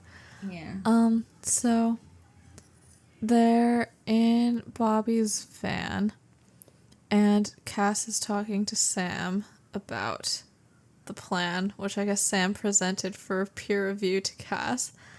And Sam goes, it is pretty cute that like he's just reporting this to Cass, and Cass is just there like, yeah. Yeah. Sam goes, go ahead and tell me it's the worst plan you've ever heard. And Cass goes, of course, I'm happy to say that if that's what you want to hear. But it's literally, not that's what he think. says like later. With next episode. Does he? Next episode? That's what he does next episode when when Dean is like, when Sam's like, so it's gonna be fine, right? And he's like, no. Oh, yeah. And Sam's like, well, I was expecting more of a nice thing that you can say to me. And Sam's like, sure. Yes. Nice one, or whatever he says. Yeah, and he twists his mouth in a very specific way that is very cute. Yeah. Yeah. Sastiel, real, etc. Yeah, Sam looks quite touched by this, and he goes, really? And Cass goes, you and Dean have a habit of exceeding my expectations. Why is Dean gotta be in here? Shut the fuck up. Yeah. Literally. Just because you have a crush on a guy doesn't mean he needs to be in every conversation. He says he resisted Michael about Dean. That's literally not the same situation. Different. Dean resisted saying the word yes while thinking about Michael. He did not resist Michael, he wasn't possessed by Michael and then took control of his body. Like, Michael really did not do anything for Dean to resist. If Dean resisted anyone, it was Zachariah. Michael didn't even come down and be like, Dean. Like, that didn't even happen. Yeah, I mean, Michael spoke to him in Song Remains the Same, but, like, that's not really the same thing. It's been some time since then. Yeah. I think Cass is just obsessed with this guy or something. Yeah, dickmatized, as the kids say. So... I didn't know that what does dickmatized mean? You know, I just use it to mean that, like, you're so horny that it makes you stupid, but that might be wrong. I don't think that's true. I think dickmatized is like you're traumatized by dick. No. No? Urban Dictionary says it's when the dick is so good you become utterly hypnotized by the guy that gave it to you. Ah, it's hypnotized plus dick. Okay. Ugh. Sorry. Yeah, and Dean didn't even give it to him, so Cass really has no excuse. So Cass says there's a few things that Sam needs to know. First, that Michael is now possessing Adam. Nice. And second, that if he says yes to Lucifer and then fail, it's gonna be bad, and the earth is gonna be razed to the ground. And third, that to take in Lucifer, you have to drink a bunch of demon blood because it strengthens the vessel and keeps it from exploding. And he buries that lead. So he buries that fucking lead. The way he says it was like, oh yeah, and there's a demon blood to it. So I was like, what the fuck? What the fuck are you talking about? To take in Lucifer, it would be more than you've ever drunk. And Sam goes, why? And then Cass goes that it keeps the vessel from exploding. love somebody with a dramatic flair. Okay, like part of why Sam's like, oh, I'm so weak, I'm such a loser, is It's because of because the demon like blood. last episode Brady, was like, oh, the reason that you trust demons so much and like you're always taken advantage of and you always do evil things is because deep down you're the same as them because you have demon blood. So I don't know, that just feels kind of thematically disjointed. Like this feels kind of thematically disjointed. Like so Yeah. Sam just needed to have it anyway to do this plan. So like Yeah. what was all that it making him inherently evil shit then? Also, like they just put this in here for no reason, and it's just I feel like it's kind of stupid. Like they're just trying to do like what the fuck are they like trying to do? I don't know. Like gasp, here's another like reason, like here we're gonna raise the stakes even more because like And like you don't be need to possessed do by it Lucifer, anymore. he has to do Sam's going to be something that's possessed by icky. Lucifer and jump in a pit forever. Like the stakes are already pretty fucking high. I think it's just like they're trying to give Sam an out. Like if Sam doesn't want to do it because he doesn't want to drink demon blood anymore, like something. But he doesn't. He wants to do it. Is I feel like the appeal. Well, that would be great if he was talked about this plan at any point, or his feelings about this plan at any point in this episode, instead of him just being a video game protagonist and not speaking for a few minutes, and then Bobby and Dean discussing it, and not even mentioning the demon blood when they discuss it either. Yeah. It just feels like a way for them to tie in like the whole like.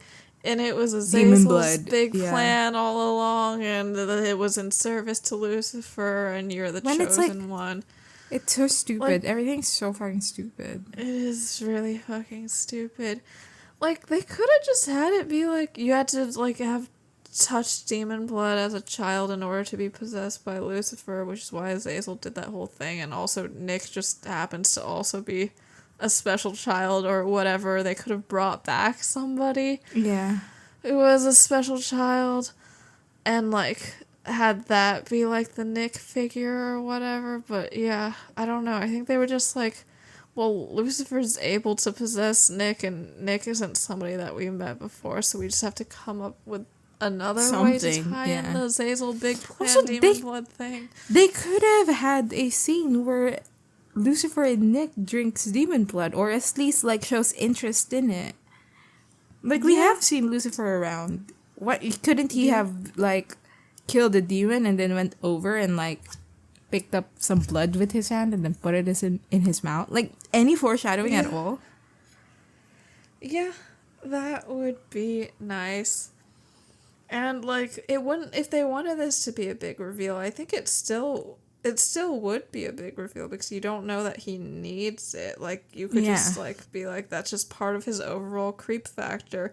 And the point of that is just to bolster Crowley's argument that, like, Lucifer doesn't care about demons. Also, like, does Dean need angel blood to be possessed by Michael? Like, why is it the Lucifer thing? Yeah, exactly. I don't know. I don't even know. Plus, they're both angels. Like, Lucifer and Michael are like biologically the same. Yeah. So, what is this? I don't know. I think it's just like, what is it? Like, demon blood makes you more physically strong because Lucifer just burns his vessels out because he's not careful. Maybe it's like medication for him. Like, it's like his Wellbutrin or something. Yeah. Maybe so.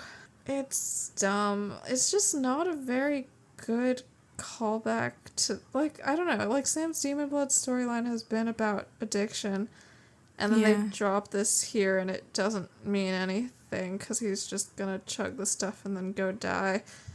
So, like, why? I mean, not that they did a good job with it being about addiction, but, like, It meant a thing before, and it would be good writing to have things that meant a thing before to continue to mean the same thing later. Yeah. Yeah. But, oh well. good writing is not what we watch Supernatural for. What do we watch Supernatural for? I don't know. Cass is hot. This is true, but there's episodes for Cas, isn't there? And we still watched it. We watched them to do Busty Asian Beauties, a we did it supernatural commentary podcast. to do Busty Asian Beauties supernatural commentary podcast. Yeah. Yeah, I guess you watched them for reasons at some point before in your life. For other reasons. Yeah. Yeah, I don't know. I don't know. Sorry, I like to do that.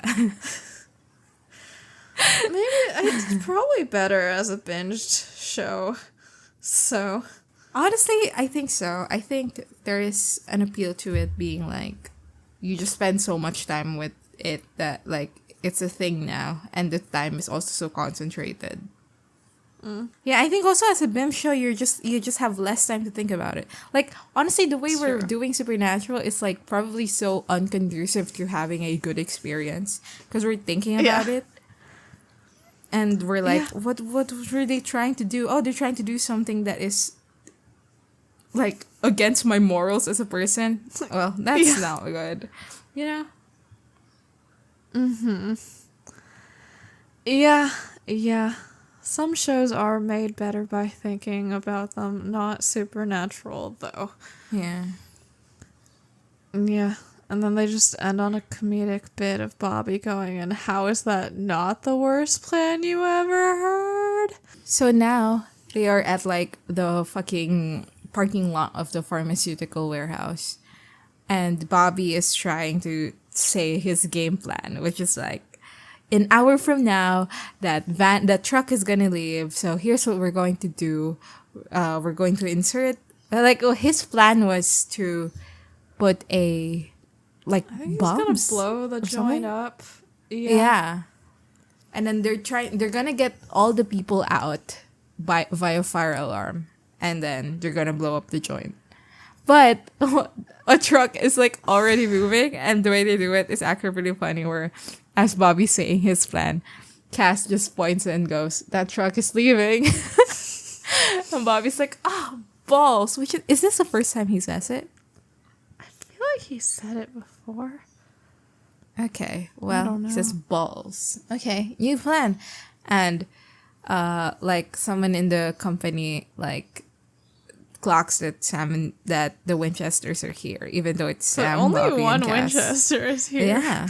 Yeah. Cass goes in and smacks one of the drivers and then, like, gets the gate to not do its thing. Yeah, smacks to that.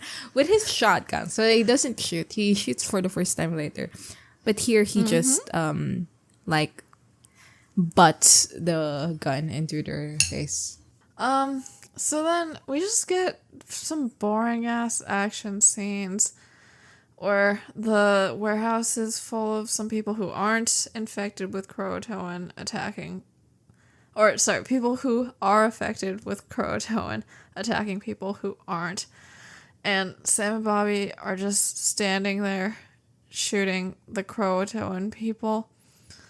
And, like, Sam hears cries for help, so he goes in where it's dangerous to try to save some people.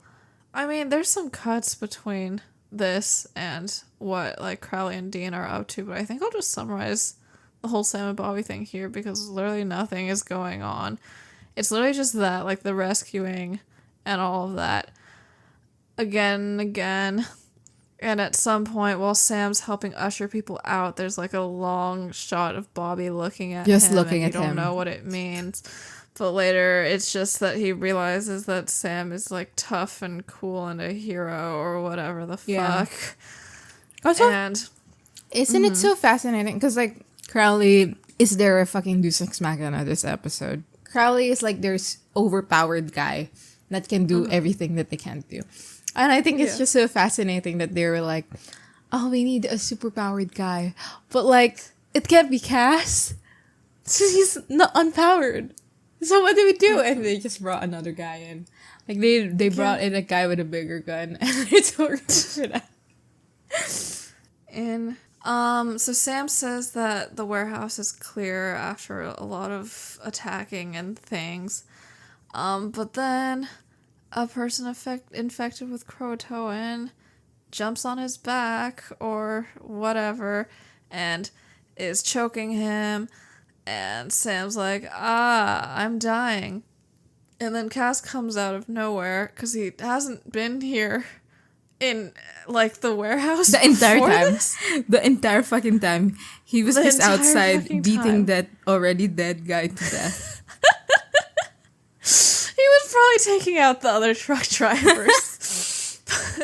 Maybe he was taking out the other trucks, but yeah. But yeah.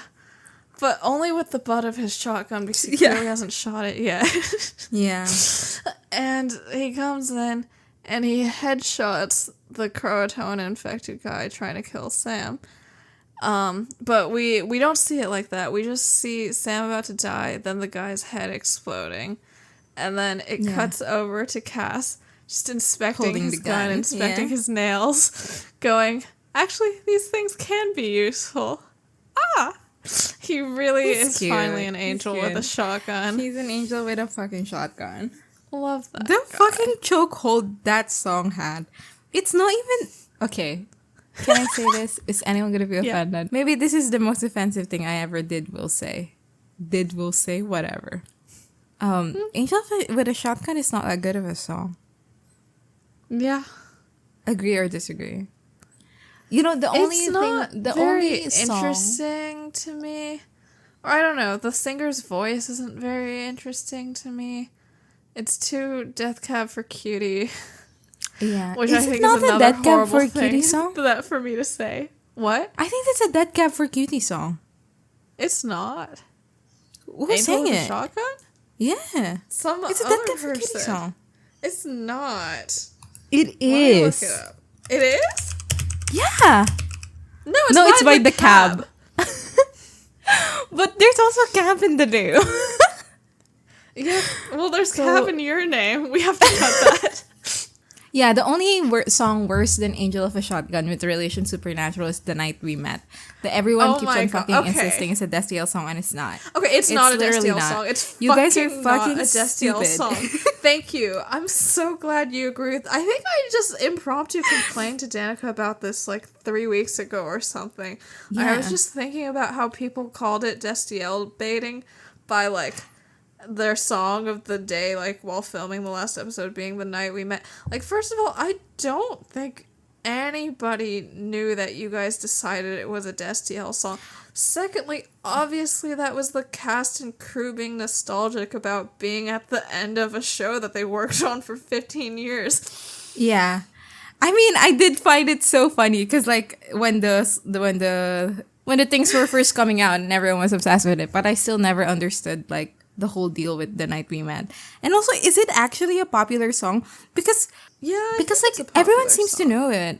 Well, I've never heard it prior to being a Destiel song, and I was like, it's not even a Destiel song. What the fuck are you guys talking about? It's not a Destiel song. I like it as a song well enough. I don't. I've enjoyed a few Lord Hurons in my day. But I think he's corny. Yeah. I think that if he wasn't straight from what I can tell from his lyrics, I think he would be less corny to me. He should be of ambiguous sexuality because he released one gay song once, but he's actually definitively straight, like Hosier. No, he didn't. Okay. So, like, okay, he should be like Vienna Tang, except Vienna Tang, I think, stated explicitly that she wasn't gay. Okay, whatever. Yeah, okay. Yeah, Night We Met is not a Destiel song. They literally were not having a good time on the night that they met. Like, there's no reason that they would want to go back to that.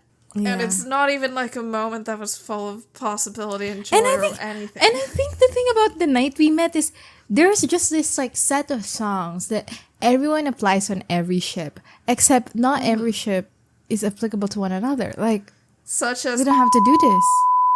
No, is a Destiel song to be. Also, you have to cut that because you're a hater and I don't want. I'm being a hater about a fan word. Yeah. I did tell everyone that they're stupid if they think that We Met is a Destiel song. So maybe I should cut that too.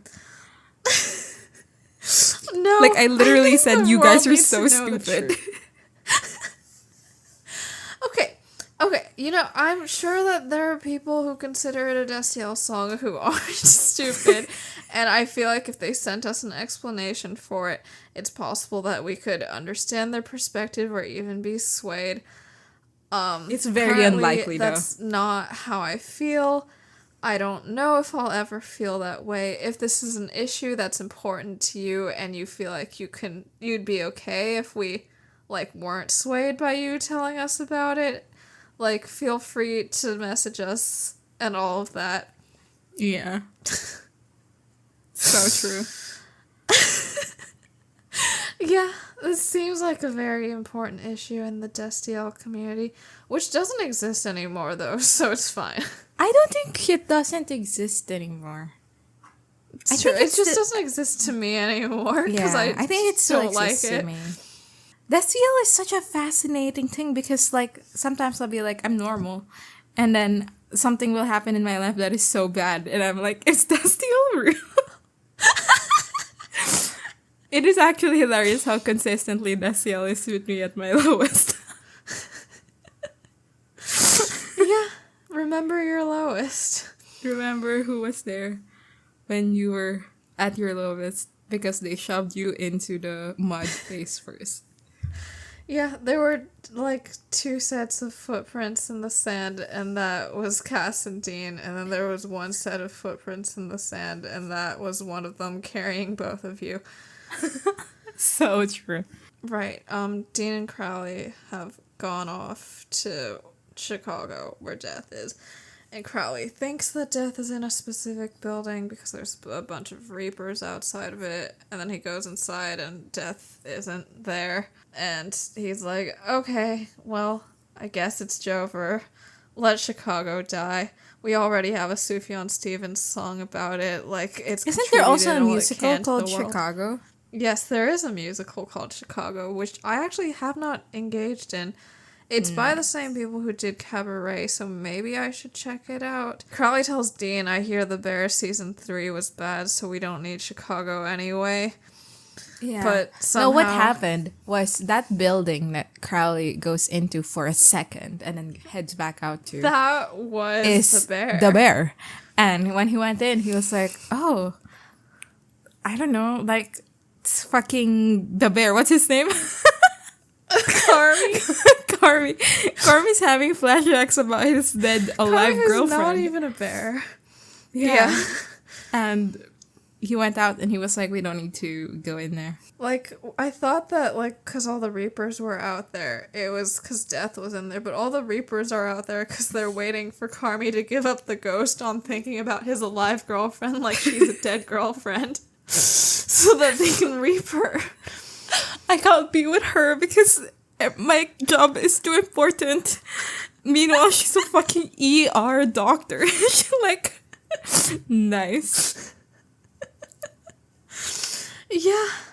I haven't even seen The Bear season 3. What if I watch it and I'm actually it's good, and actually all the ways that they incorporated Carmy thinking about his alive girlfriend like she's dead actually worked really well. Yeah, I don't know. I don't think I'm ever going to watch it because I'm afraid that it will ruin my love for The Bear, which is actually pretty big and important to me. Yeah, I think it's a lot less important to me, so I might one day. If anyone has thoughts on The Bear season 3 and wants to tell it to people who haven't seen it, message us. Literally. Crowley wants them to move on. Dean's trying to formulate in the car the best way to get everybody out of Chicago in the next 10 minutes. But then suddenly, Crowley disappears and he's in front of a pizza shop. And there's a whole thing where he keeps trying to mouth at Dean that he found Death, but Dean can't hear him and didn't bother even opening his car window. Yeah, I also found it so funny when Dean was like, what are we gonna do? Tell them there's bombs? That's a ridiculous thing to do. When in season 15, they literally tell an entire neighborhood that there's a fucking gas leak. And then usher them out. Okay. Yeah. Dean goes out to the pizzeria, but Crowley has disappeared, so he needs to face Death all alone. So Dean is holding the scythe And as he's walking, he's trying to be quiet. And this joint is empty, aside from Death. And Death has his back turned on Dean. And the fight started... Were you bothered by, like, the two dead waitresses on the ground having their sexy, sexy legs out? It just felt I did like not notice them. Supernatural's whole There were female dead corpses waitresses in there. I did not notice at all. Yeah, they were on the ground. The first dead body that Dean sees when he opens the door is a waitress. I did not know. I thought it was like a completely empty joint. Like, no people. Dead or alive.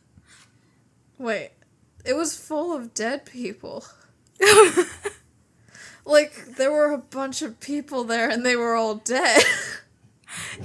Is that actually true? Yes!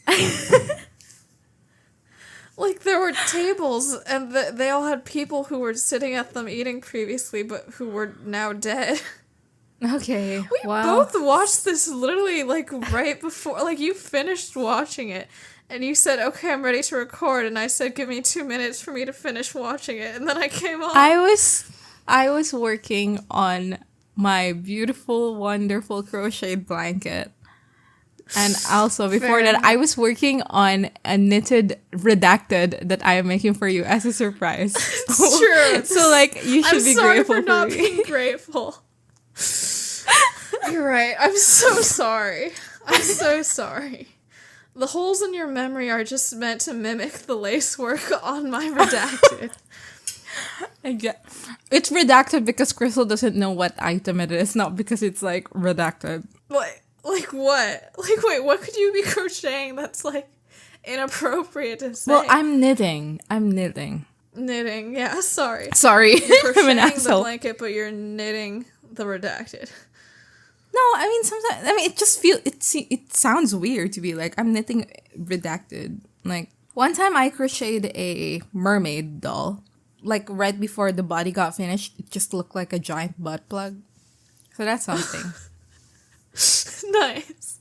I mean, I don't think a crocheted item would really work as a Of butt course, plug. but it did look specifically like a butt plug. And I remember sending a picture to someone and I was like, wow, I'm almost done with the body of this fucking mermaid. And they were like, okay, well, I'm glad you told me what it is because I would not have guessed that at all. And I would have guessed a butt plug. Well, anyway, there were dead people in the pizzeria. And it's all, like, men in plaid and then two, like, sexy, sexy waitresses. So true. No, sorry. I didn't mean that. I mean, Supernatural at it again. Like, as Dean walks, the scythe, like, heats the fuck up. And so he drops it. And it clangs Only on the the floor. handle, though. He should have switched to holding the blade. Yeah.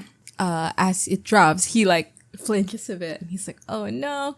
But Death is like, no, Dean, come here. As Dean sits, he's like, oh, so, like, are you gonna kill me now? And Death goes, you think you're so special. And then he says that, like, I'm old, Dean. And how would you feel if, like, a bacterium sat at your table and started to get snarky? And he said, like, this is just one planet in one tiny solar system that's barely out of its diapers. Which implies that he was hanging out with aliens before this. Literally. So aliens are real in Supernatural. Yeah. Love that. So he's telling Dean, like, oh, so yeah, you're insignificant to me. And then he gives Dean a deep dish Chicago pizza. Yeah. And then he asks Dean to eat. And Dean does. Yeah. And the whole time, like, there's lightning flashing outside because of the storm. Yeah. And people they are do it running, very nicely. Because, like, whenever it illuminates Death's face, it makes him look a little bit more like a skull. Yeah. Dean asks, like, how old Death is. And Death says that he is as old as God, maybe older. And they don't remember it anymore, but one day he'll reap God too. When he says neither of us can remember anymore, that's neat to me because it sort of implies that they're in conversation. Yeah. I think Jensen Ackles does a good job of portraying, like, fear or whatever. Like, Dean does actually, for the first time, I think, in a while, looks afraid in this scene. Like, he looks uncomfortable and, like, tense and afraid. He says, like, yeah, so, like, why am I here? What do you want from me? And Death says that, and the acting here is, I did not enjoy it. But he says that, Also, Death is British. no, For some he's, like, reason. British for a while, and then he turns American. Yeah, no, I don't know what that was.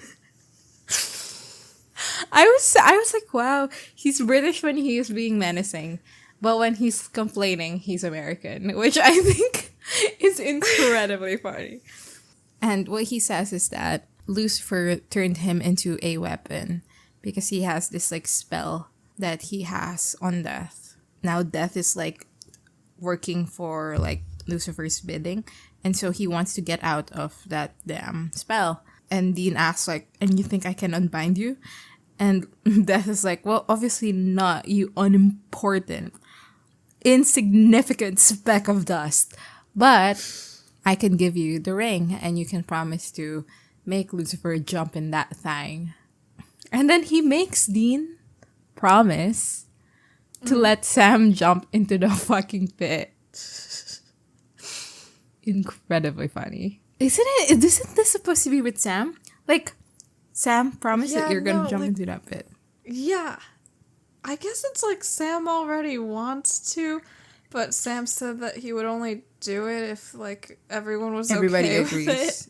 But I just feel like Sam should have been here in some capacity. Literally. What? And then, like, as we cut off, Dean and Death are still talking about, like, how to do what they want to do, but, like, we don't hear it anymore. We have the final scene, and it's, as we've complained about many times, just Dean and Bobby talking.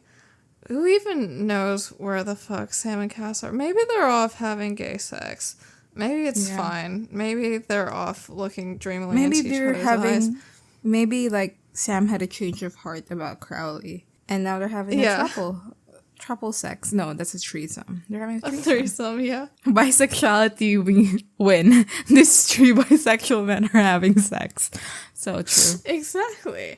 Yeah, Bobby says that, you know, he's really happy about being able to walk again. He went up and down the stairs all night, but then he remembers that the world's still gonna end, so it's still not great. Dean shows Bobby how with the 4 rings they sort of have this magnetic force that brings them together in a specific formation. Bobby's like, wow, I guess Death told you how to use all this shit. I mean, honestly, just it's throw so it on stupid. the ground? Literally. Don't they literally just throw it on the ground? Yeah. 1, they literally just throw it on the ground.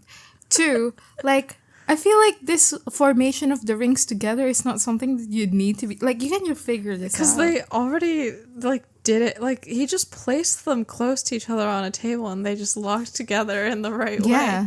Dean tells Bobby that he lied to Death's face by promising that he was cool with Sam being possessed by Lucifer and jumping into the pit. And Bobby just goes, oh, so Death thinks Sam should say yes? For absolutely real. Does not give a fuck about that boy. Yeah. Dean is suspicious because Death works for Lucifer. Bobby's like, no, I think he's for real. He doesn't even like working for Lucifer. And also he's like an all-powerful bird's eye view being. When you start saying things about the bird's eye view regarding, like, your supposed surrogate son jumping into a pit for 200 years, like, you know you don't even love him like a coworker. But for real. And Dean's like, what the fuck? I thought you were against this.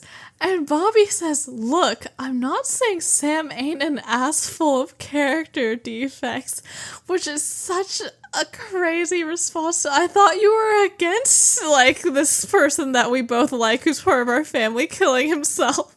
No, because, like, the thing is, like, with Dean, like, I think, like, we are to understand that Dean doesn't want to do it because of his feelings and like he doesn't want Sam dead. And Yeah. we understand that. But like every situation where Bobby says anything about this, it's fully because like he doesn't think Sam can do it. That's why he doesn't want to do it. Like it's not even, he's not like, I'm so sad Sam is going to die. It's like, I'm so sad that Sam is going to waste our day fucking providing him with demon blood when we could be doing something else that actually works, because that guy's a fucking loser and he can't do anything right. Like, what? And later on, when this episode ends... I know. We'll get to the line, but it's crazy. So... Okay. And Bobby's like, I think that Sam's a pathetic loser and I fucking hate his ass. But also at Niveus, like, he saved 10 people. So, like, maybe he's fine. Like, I know he's been saving people this entire time and I've even been here for some of it. But I guess I just realized today when he saved 10 people that, like, wow, he's kind of cool. Literally. He says that he's been running into burning buildings since he was 12, which I guess I think, did they mention Sam having to drive the getaway car for hunting when he was 12 at some point? Yeah, I don't remember actually. But yeah, I feel like there was something of that caliber in season 1. So yeah, I guess Sam's been hunting since he was 12. Running into burning buildings is an interesting phrase. I feel like all the Dean girls watching this are going to be like, no, Dean's the one who's been running into burning buildings since he was a 4. Which is true. That's factually true. But well, he ran out. Yeah. I feel like it's a different vibe. He ran out of a burning building. No, you're right. He didn't go back in. You're right. Yeah. It doesn't count. Well, doesn't count. What a loser 4-year-old. What a loser. Imagine being 4 and not even running into a burning building. Couldn't be me. I was running into, like, so many burning buildings when I was 4. You ran into 9/11 when it happened when you were 9 months old or something. I think that places my birth date too specifically. Well, but you got the number wrong, so actually it's fine. And he says that he and Dean are too hard on Sam. And then he goes, look, Sam's got a darkness in him. Sam, you got a darkness. I didn't know anyone tried to use that phrase, like, seriously anymore. Like, I don't know. Like, save that shit for Star Wars and then call it a day. But yeah, Sam's got a darkness in him. But he's got a hell of a lot good in him, too. And Dean goes, I know. And then Bobby says, then you know Sam will beat the devil or die trying. That's the best we could ask for. Is it? Is it really the best you could ask for, Bobby? And then, so I gotta ask, Dean, what exactly are you afraid of? Losing? Or losing your brother? Losing his brother. We already knew that. What? Huh? What? What? Like, why does why is it that Bobby has such a fundamental misunderstanding of what's going on? But also, like, why is it that Sarah Gamble has such a fundamental misunderstanding of what's going on? I want the continuation of this viewer scene thinks is going where on. Dean goes, what the fuck, Bobby? So all this time you were just like, I don't want to throw Sam in because he'll fail. Like, oh my god. It's so incredibly funny. Bobby the gaff. Yeah. Oh god. Yeah. Why was Bobby against Dean saying yes to Michael? Because Dean will die. No, yeah. But like he's afraid Sam saying yes to Lucifer. Because Sam's going to fucking be a loser who's a failure. embarrass us all. How am I gonna show my face at the next hunter gathering after real. Sam just fucking fails and then the world ends? Like, ew, cringe. For real. Bobby is so funny. Oh, God. Well, God. Okay, what do we think about this episode? It was fine, but it's also so hilarious. Cass and Crowley are delightful to watch. Yeah. And Bobby then is everything- the and funniest Death character ever. Yeah, Death was cool at some points. I liked certain parts of his dialogue a lot. I liked his intro a lot. I think all of the not humans in this episode... Well, okay, Pestilence was fucking boring and who give a fuck. But Death, Cass, Crowley, all excellent bits of flavoring on a episode that tastes like shit. I generally feel the same way. Best line, worst line? I took a bus is the best line, but yes. Bobby's like revealed that he actually sincerely does not give a shit about Sam is the worst line. Yeah, it's just, I'm so confused about that because, like, literally Lucifer had Death raise Karen from the dead because, like Bobby's importance in Sam's life is, like, one of the top reasons that Sam isn't saying yes to Lucifer. But, like, none of that's reciprocated in any way, I guess. I think the importance there is, like, it's important to Bobby that Sam doesn't say yes because, well, what, like, we're supposed to be doing something else, but it's not about, like, Sam's safety at all. Like, it would be fine if it was, like, my heart is gonna break when that kid dies, but, like, it's the world versus him, and I need to, like, as a fucking hunter or some shit, I believe in, like, self-sacrifice for the greater good, whatever. I But mean, literally, also it's just the that way he doesn't care.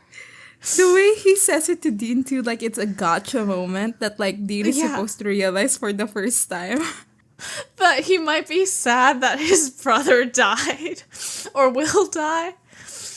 Like, come Incredibly on. funny.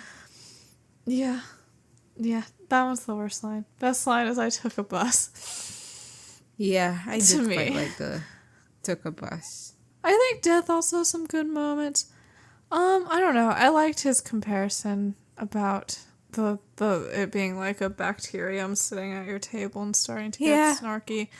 Yeah, and I think just the general vibe of Death being the only horseman who really has absolutely no loyalty to Lucifer because, like, he is a force that is not human created or human centric is interesting. I also really enjoyed the idea that like heaven, who I mean, no matter how much they protest, heaven places so much importance on Sam and Dean. Like, that's a fact, right? Mm-hmm. Like, the idea that there is a bigger force than heaven that sincerely does not give a shit is, like, I think that's pretty cool. Yeah. Spreadsheets. Spread those sheets. Well, okay. Misogyny. Were there women? Well, there's the dead There's Celeste. The nurse. Yeah. And the nurse. And the dead waitresses. I think there's sort of a general undercurrent of the supernatural flavor of misogyny. I think throughout, but I don't like. Let's just put one. Is that like background noise at this point? Yeah, let's put one. It shouldn't be background noise. It should remain something that we're racism aware of and upset about. Was there? I don't think so. Because they didn't. Do they have a single person of color? No, here? they had some extras while Death was walking in Chicago, but they didn't have like any character. substantial part. Yeah. Yeah. Homophobia. Anything, as far as I remember. Yes, there is Definitely. that. I would say a 4, but I can be argued down. Okay. I mean, I always love giving high amounts of points, but like, I guess I think I was thinking more in the 3 area, but tell me about your 4. I just think, because I was thinking 3, but I just felt like it was too I think maybe more of what it is that you feel like we should have given a homophobia point retroactively to The Devil You Know, now that we're more aware of, like, the purpose of Crowley being queer. Like, do you want to go back and give a 1 to the previous episode and a 3 Okay, to and then give one, this a or 3. Okay, yeah, sure, let's do it. Does that sound right? Yeah. Okay. But yeah, well, like, Hell is it yeah. a 4 because it's, like, sort of, like, now that we have a better grasp of Crowley and why they make him queer, like, it's more clear that it's just for, like, humor and for, like, making him creepy or whatever. Should we put the plus ableism category? Oh, yeah. Yes, we do that. Yeah. We do that. Why is that the Plus thing that we how do it much? for? I think because it's just so egregious in the show. Yeah, no, I think we started it because 421 had, like, nothing in the other categories, and we were like, but this can't, like, it's like someone needs to mention that it can't, like, go on Be the unscathed. thing. Yeah. Yeah. Also, I think it started out in that circus episode. I forgot the title in season 2. Oh, Everybody Loves a Clown or some shit. Yeah. That was so bad. Yes. And then I think we talked about putting an ableism category, but we agreed against it because we were like, maybe we're not the people who should be talking about this. And that was the time in my life where I was still in denial about calling myself disabled. Yeah. Yeah. Makes sense. Okay, next season we can have it as a column. I think at the end of that episode or something, I was like, do you think I can say this? And you were like, yeah. So yeah, that was something. Yeah. Okay, I think season 6 we can just have a column. Right now we just have it as a little bonus An guy. additional. Yeah. Yeah. I think this one, I don't know. It's the end. It's an arc. It's an arc. So like, Yeah. I feel like I don't know how to really get my head around it. And like, yeah, I think a 3 is my vote. Okay. Yeah, Yeah. that works. I feel, that like, it's not like they did anything interesting with Bobby, really. It's just like an additional thing for Sam and Dean stuff. But that's true for most things in Supernatural. Yeah. But it was bad. It's bad that they did that. Okay. IMDb. I feel like, okay, people on IMDb, like, I feel like they love, like, a supernatural music cue. Like, I feel like that gets This is going to be people high. just Yeah. voting, like, tens just based off of And also, the it's music near the cue. end. You have to remember. Yeah. So, okay, I think it's probably a 9 point something, but I don't know what it is point. Song Remains the Same was a 9.0. Abandon All Hope was a 9.2. I'm just gonna go with a 9.0, but I Me don't too. know. Aw. Who is winning right now? Who is in the leads You right are. now? Whoever has Okay, the well, lowest that's fine. absolute difference. It's you, yeah. Yeah, I'll just go with what you give here, and then in next episode, Oh my too, god, so you're I can have gaming it the absolute win. system because as long as you vote the same as me, you'll just win Yeah. at the end of this. No, but like I really was gonna go for 9. Yes. I really was. I trust that. That is true. Okay, let's see. It's a 9.2. People like Okay. it. I mean, of course. People like it. Yeah. People like death. People like the intro sequence of death. Of course. I mean, it's iconic. What do they for have a to say reason. about Crobby? The most let's important part of see. this episode. Well, Crowley, of course, people like it. Bobby's deal with Crowley. Supernatural comedy at its best here. The swat on delivery between them really highlights the talents of both the men. So, Slaycation. this person talked about having a difficult reaction to Pestilence because they watched it during the lockdown. Yeah. Yeah, that makes sense. people like it as a pre-finale, which I don't. I actually, you know what? I agree with. I'll agree with that. I think there is like, I think personally, my charm, the charm of Supernatural that I like the most doesn't lie in the bigger plot stuff. And so I tend to enjoy the middle episodes more. Or at least I tend to think of the finale episodes as like overrated.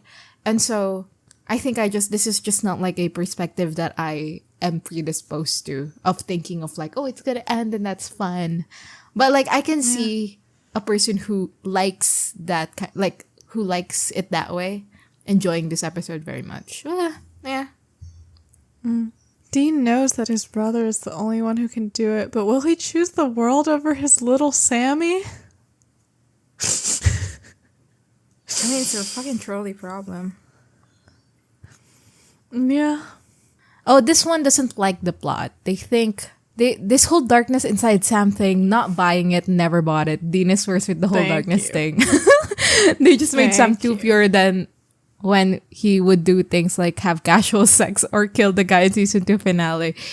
He's fair. They would be like, OMG, is this the same guy? Really? I mean, so true. I love how they put casual sex in here.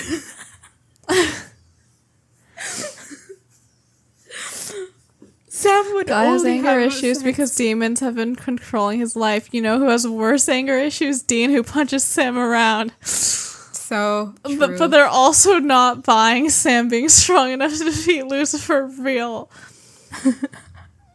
Yeah. Oh, and they also point out how in the future, like, there's like a Michael fight.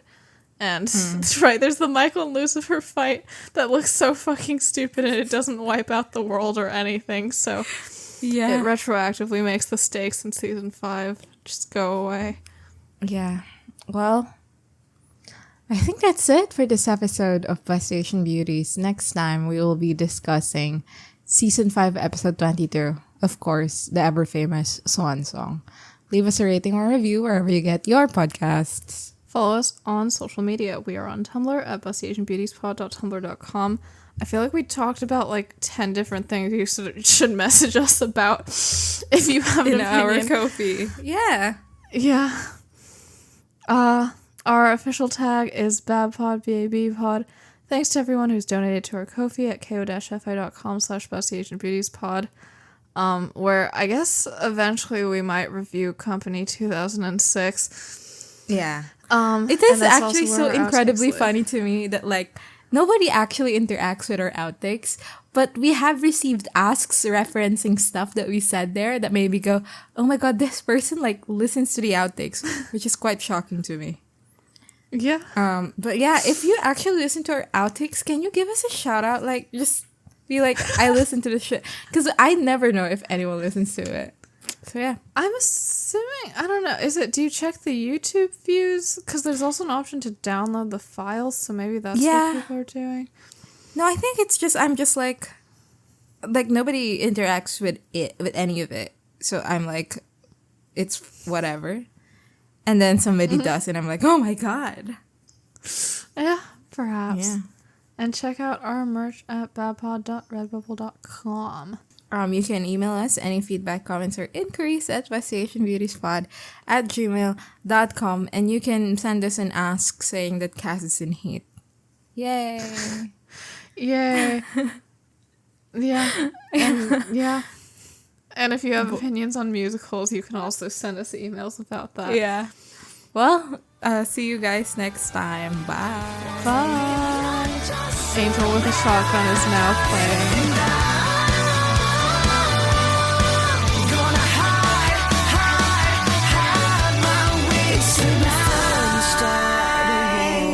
You better know what you're fighting for. Well, baby, you are all that I adore. If love is what you need, a soldier I will be.